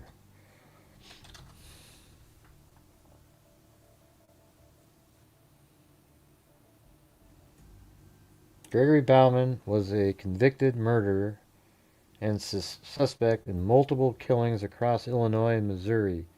DNA evidence definitively linked Bauman to the 1977 murder of 16-year-old Velda Joy Rumfelt. He died in a Missouri State Prison of apparent natural causes in March of 2016. That's why this article here that we're looking at was written. Anyways, and it says over here, yeah, and it says the strangulation of 17-year-old Sherry Case near Belleville. They believe Bauman may be their man. On June 23, 2015, Trice and Kenny traveled to the Potosi Correctional in Missouri, where Bauman was on death row for the 1977 murder of Velda Joy Rumfelt in St. Louis County. He was dying, and they hoped they could get him to confess to killing Case. Case's body was found just before Christmas in 1977 on a dirt road off Town Hall Road, south of Belleville. She had been strangled with a wire and asphyxiated with her own sock and left under a pile of construction debris. Instead of a man who was resigned to his fate, they found a defiant man vowing to beat his death sentence and liver disease. He was in prison infirmary in a single cell reserved for the most serious patients. He looked like death, Kenny said. Absolutely, he looked like he was dying, Trice said. Bauman died Tuesday at age 64. The investigators said Bauman was polite, nice, and reserved, but he refused to discuss any criminal cases, even the case where he had already been convicted. The Sherry case investigation was reopened in 2005 after Bellevue News Democrat reporters investigating a connection between Case's death and the murder of Elizabeth West and Ruth Ann Janney in 1978 found police reports related to Case's murder in the sheriff's department storage room. Kenny and Trice interviewed Bauman after the case was reopened, but they didn't get anywhere. Shirley Greathouse, Case's sister, said she doesn't know who killed her sister. Kenny had hoped that he would open up during the last meeting, but he did not, Greathouse said. He will never be able to tell us what happened to Sherry, if he even knew. In 2005, Case's body was exhumed from her grave, and wow, so they did exhume her, in Bardwell, Kentucky, in an attempt to locate physical evidence that may have been missed in the original autopsy in 1977. A hair was discovered, but testing revealed that it belonged to Case. With no physical evidence and no confession, there would be no prosecution, but Kenny and Trice went to Potosi one last time to try to get answers for Case's family. I believe and continue to believe that Bauman was the lead suspect in Sherry Case's disappearance, Kenny said. Bauman was convicted of the murder of Elizabeth West, 14, and Ruth Ann Jenny, 21, in Belleville in 1979. The evidence against him included statements he gave to Sheriff Investigator Robert Miller. In 2000, the St. Louis Post... How come they only list him as one conviction over here? Oh, I guess now he's got 3. The evidence against him included statements he gave to Sheriff Investigator Robert Miller. In 2000, the St. Louis Post-Dispatch published a story raising questions about the circumstances surrounding the conviction. Bauman retained new attorneys to fight his St. Clair County convictions. While Bauman was being held in St. Clair County Jail after being convicted for the kidnapping of another woman, Jeannie Taylor, in Belleville, fellow inmate Danny Stark told Bauman that he would help him escape from the St. Clair County Jail, but Bauman needed to delay his transfer to the Menard Correctional Center. He could delay the transfer by talking to police about the Janey and West murders. The escape plan later was discovered to be a ruse, but Bauman gave several statements over several days to Miller. He was then charged with the West and Janey murders. Clyde Kuhn, the man who prosecuted Bauman in the West and Janey murders in 1979, has said he has no doubt about his guilt in the Janey and West murders, or the possibility he could have killed Case. Stark Bauman, former prison pal, also remembered a chilling detail. Bauman talked about killing another girl. Stark, now serving a federal prison sentence, has said that Bauman told him he allowed the victim to get dressed after they were sexually assaulted. So there you go. See, they were dressed. That's what I was saying. Or she was. Case, anyways. The victims to get dressed after they were sexually assaulted so they would believe he was going to let them go. Then he would kill them. Jeez. Case, West, and Janey all were dressed when their bodies were found. I bet you anything that he did it.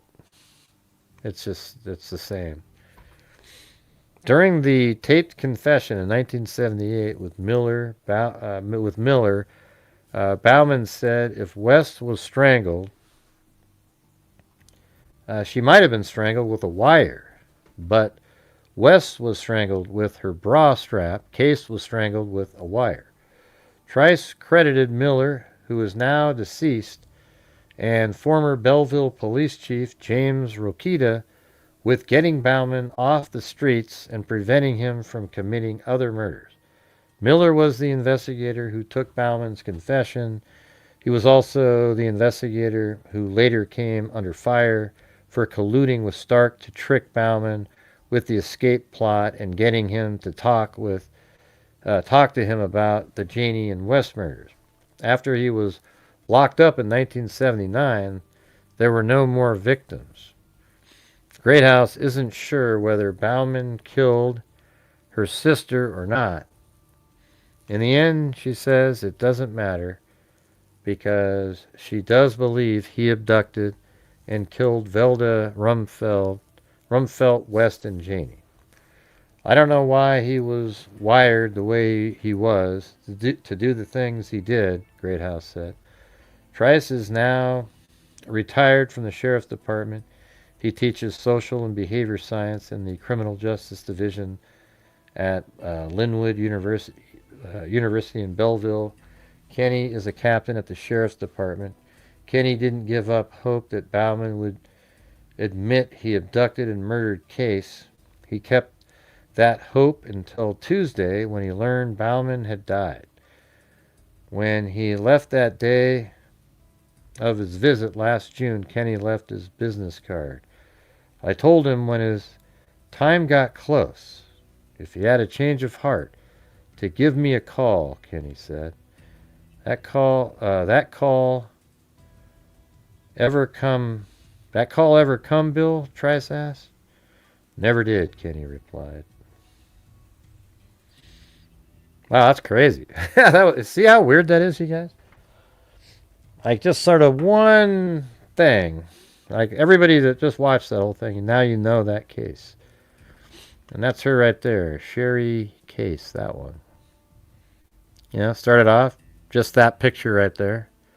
Found the one article, and then multiple ones, and then it went all the way from 1977 to 2015, and then it led to that she's likely the victim of a serial killer. You know, named Bauman. Like, I would say it's like 99% that guy is the one. Same exact area, everything. And like I said before, he had her somewhere else. She was able to be, he did whatever he did with her, I thought, you know, and then he let her dress, and then he took the sock off, put it in her mouth, yeah, that kind of thing. So, yeah, isn't that wild? Crazy. I would bet money that he, that guy is the guy, you know.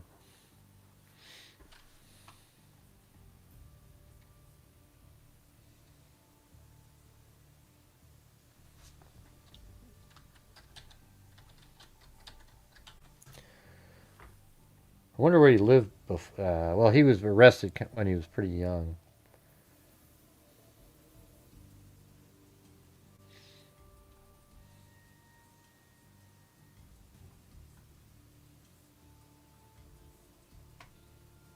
Yeah, let's see what this... I almost kind of want to look up the other ones, you know, the other cases that he did. This is a document. State versus Bauman. Velda Rumfelt was murdered in 1977. There were ligature marks and lacerations around her throat. Her bra was stuffed in her mouth. Oh my God. Her bra was stuffed in her mouth. There was a sock in the cases. This guy did it, man. You know, in this case, he put her bra in her mouth, and then Case had her sock in her mouth. Why didn't they put that in those articles? That makes it, like, crystal clear. It's like the same MO there. A large amount of sperm was found in her body, which was consistent with recent sexual intercourse. The medical examiner concluded that strangulation was the cause of death.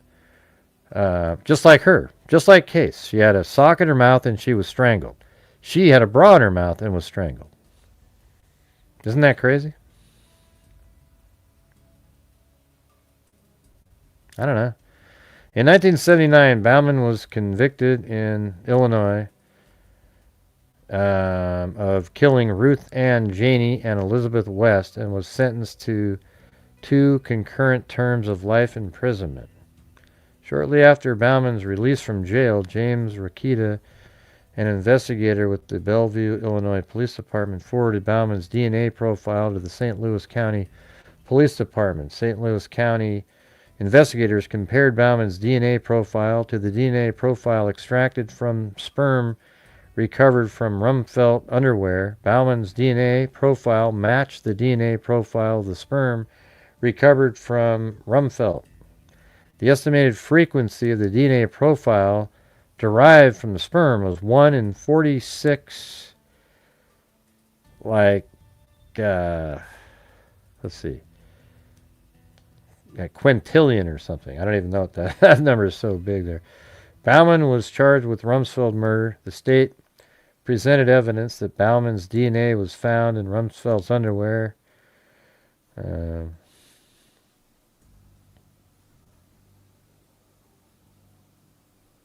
kind of just talking about DNA. Pretty long file there. But anyways, I'm going to get going. So thanks, everybody, for being here. Appreciate it.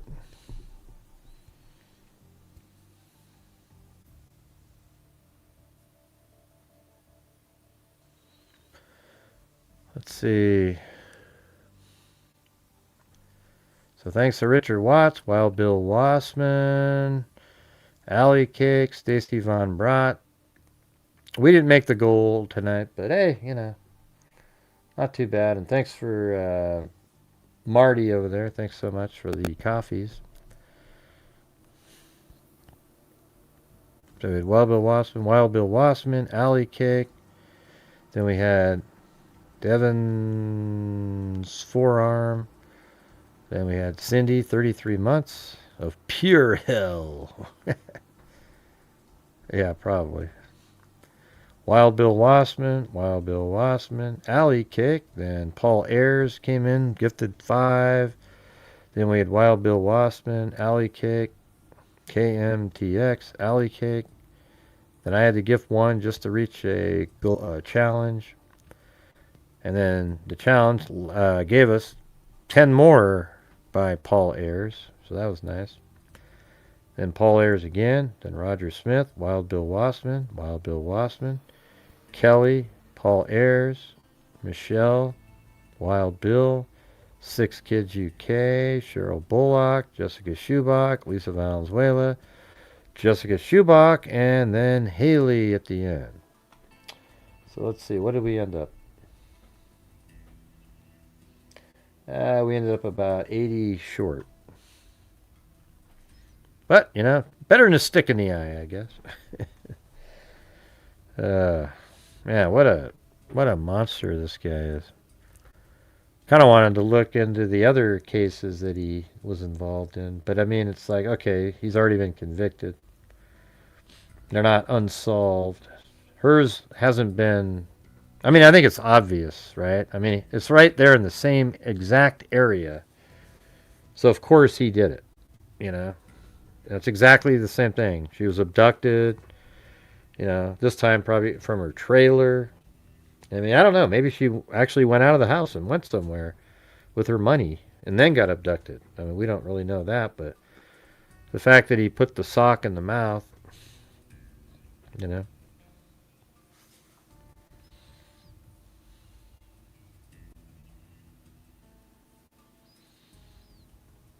I don't know. Problem is, Bengal cat, I mean, I know. I mean, I've said this to you guys many times, but isn't it just true that whenever I cover the cold cases, it's just really difficult, not only to get people to watch, but to make the goals, because you guys are all just listening, nobody's interacting. There's hardly any super chats, and I gotta look out to keep the channel surviving, right? And that's just the reality of it. So the thing is you gotta cover the cases that everybody else wants to be watching, or you're left in the dust these days, because everybody sort of wants to do those. You guys know that, right? I mean, we've talked about this like 50,000 times. That we've actually shown it on, you know, like every single time when I just dare to do something else. It's very difficult. And so I know people don't like, oh, look, yeah, he's complaining. Yeah, I know. Because I'm trying to tell you the truth. It's crazy. Is that Bubbles? I don't know. From Trailer Park Boys. Hey, I get that one. Who Roosh? Who's on Twitter or X. Bubbles from Trailer Park. Trailer Park Boys is, you guys haven't seen that, you got to go watch that thing, man. That was so good. You know, Ricky, what do you call him? He called rackins for raccoons. He'd say rackins. And then you had what's the main guys? He had he always carried around a rum and coke. It didn't matter what he was doing. He had a rum and coke in his hand. I mean, you could be anywhere, and he's got that. Oh, yeah, cigarettes, yeah. He always had the rum and coke in his hand. I love his, the best one he did was the gym story. Let me put that one back up again. Yeah, Julian. And then you had the sheriff guy with his gay lover, you know. That whole thing was hilarious. He had like a Irish name, right? Leahy, Mr. Leahy, I just remembered. Here, the gym trick. Yeah, I said Leahy. Let's see. The gym trick. Ricky.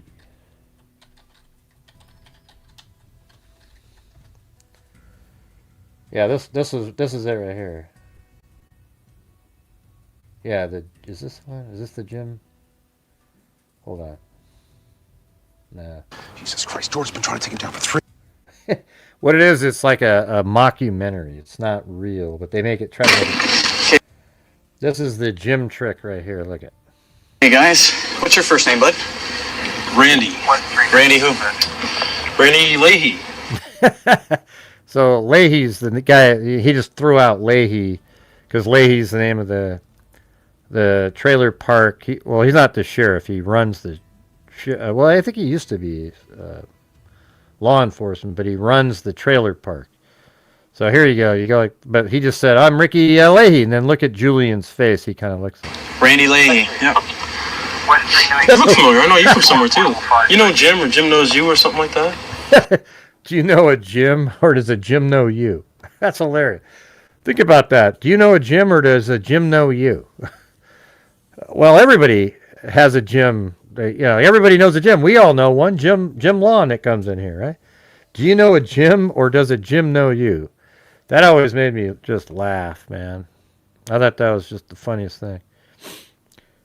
Good night, Marty. Hey, check this one out, though, Marty, before you leave. Look at how funny this is. Oh, the whole Jim trick. Yeah, like everybody knows someone named Jim, right? So when he gets in ship or something, he just like throws the name Jim out there, and he figures someone will pick up on it, gives him an in, and then he's home free. Jim really well, don't you, or something? Or Jim knows you? Jim, or... my father, Jim, you mean? Oh, he's your father, man. I didn't know. Do you know a Jim, or does a Jim know you? And then the guy goes, "You mean like my father, Jim? Oh, I didn't know he was your father. Like, I didn't know he was your father. Like as if he already got the guy. You know, it's hilarious."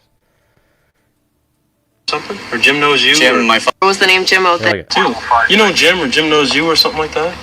Oh, the whole Jim trick. Jim out there, and he figures someone will pick up on it, gives him an in, and then he's home free. Jim really well, don't you, or something? Or Jim knows you? Jim, or... my father, Jim, you mean? Oh, he's your father, man. I didn't know that. Yeah, he mentioned he had a son on the force. That's right. Is that right? Yeah. You know the old man? Yeah, him and my dad go way back. Yeah. Small world. Yeah, sure is. And look at Julian's like, okay, hey, man, that's actually sort of working a little bit there. Okay, keep going. For sure, yeah. It's a story with the trike. We bought it for my daughter for her sorry birthday. About the hassle, but I mean, like I say, I'm. Because they stole a bunch of crap out of the back that they had in this car here. I gotta check and make sure you guys do have paperwork for this vehicle and all that. Oh, absolutely, yeah, definitely. Right. I guess everything's okay here. I'll take that tricycle with me. You guys if you can take that, that'd be great. Yeah, you guys can go on your way. Great. You don't have any smokes, do you? Smokes? Yeah. Actually, I got one in my visor there if you want one. Then he ends up getting a cigarette out of the damn deal, man. Yeah, cool. Right on. There you go. Right on. Okay, guys. Nice seeing you. Anyway, slow her down.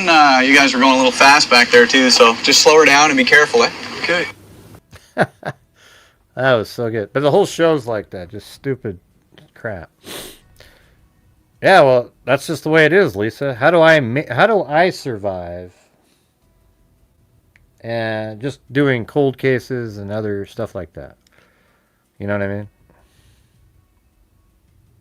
I guess what I'm trying to say is, like, I don't really know. Like, you're up there saying, there's no way I can listen to the same case every night. Well, we did Koberger every night for a long time. Remember that? Yeah. Right. Well, there isn't a way to do it. That's what I'm trying to tell you. That's why these other channels, they always keep doing the big cases over and over and over again. You'll never tune in to any of those bigger shows that have got like 5,000 people watching and have them cover a cold case night talking about the cases we just talked about. It'll never happen. And so they consistently, over and over again, do the same thing, building up, like, when we were doing Tyler Robinson, we were slowly getting more and more people watching. And now Tyler Robinson's over again, and, you know what I'm saying? Looks like everybody's taken off anyways. I'm just rambling to nobody. All right, thanks, everybody. We'll see you guys tomorrow. We'll see what tomorrow brings. Who the hell knows? Anyways, thanks, Marty, out there, if you're still there. And thanks, special thanks up there.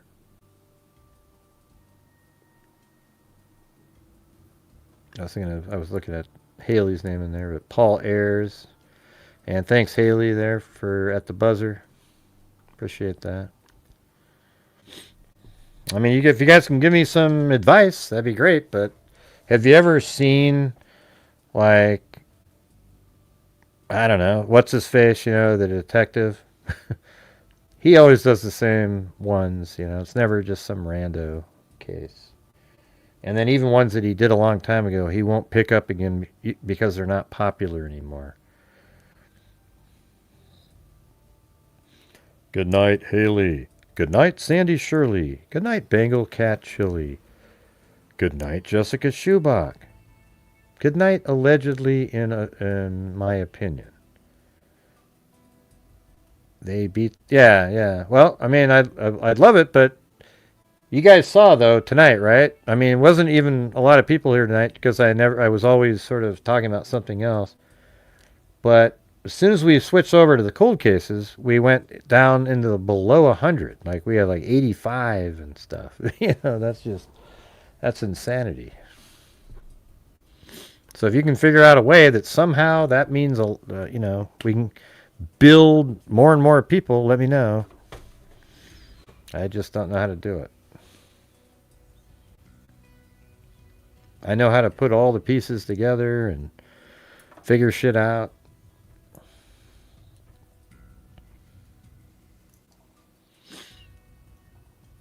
Hey, thanks. Allegedly in my mind. Allegedly in my mind.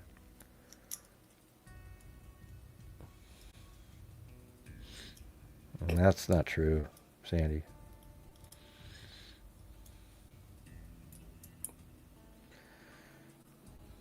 They all do the same ones over and over and over again. All right, thanks, everybody. We'll see you guys later. See you tomorrow. And as I always say, until next time, be safe out there.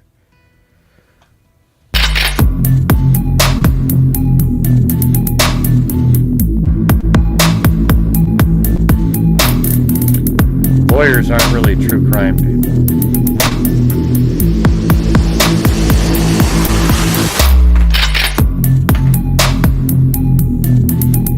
They're selling a bill of goods.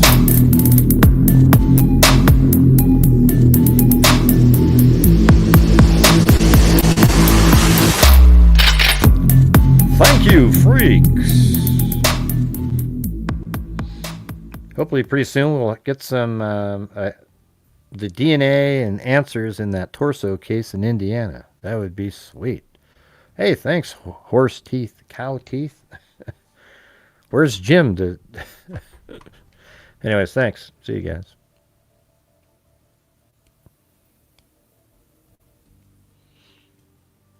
Yeah, Sandy always brings up other, like somebody else is doing something.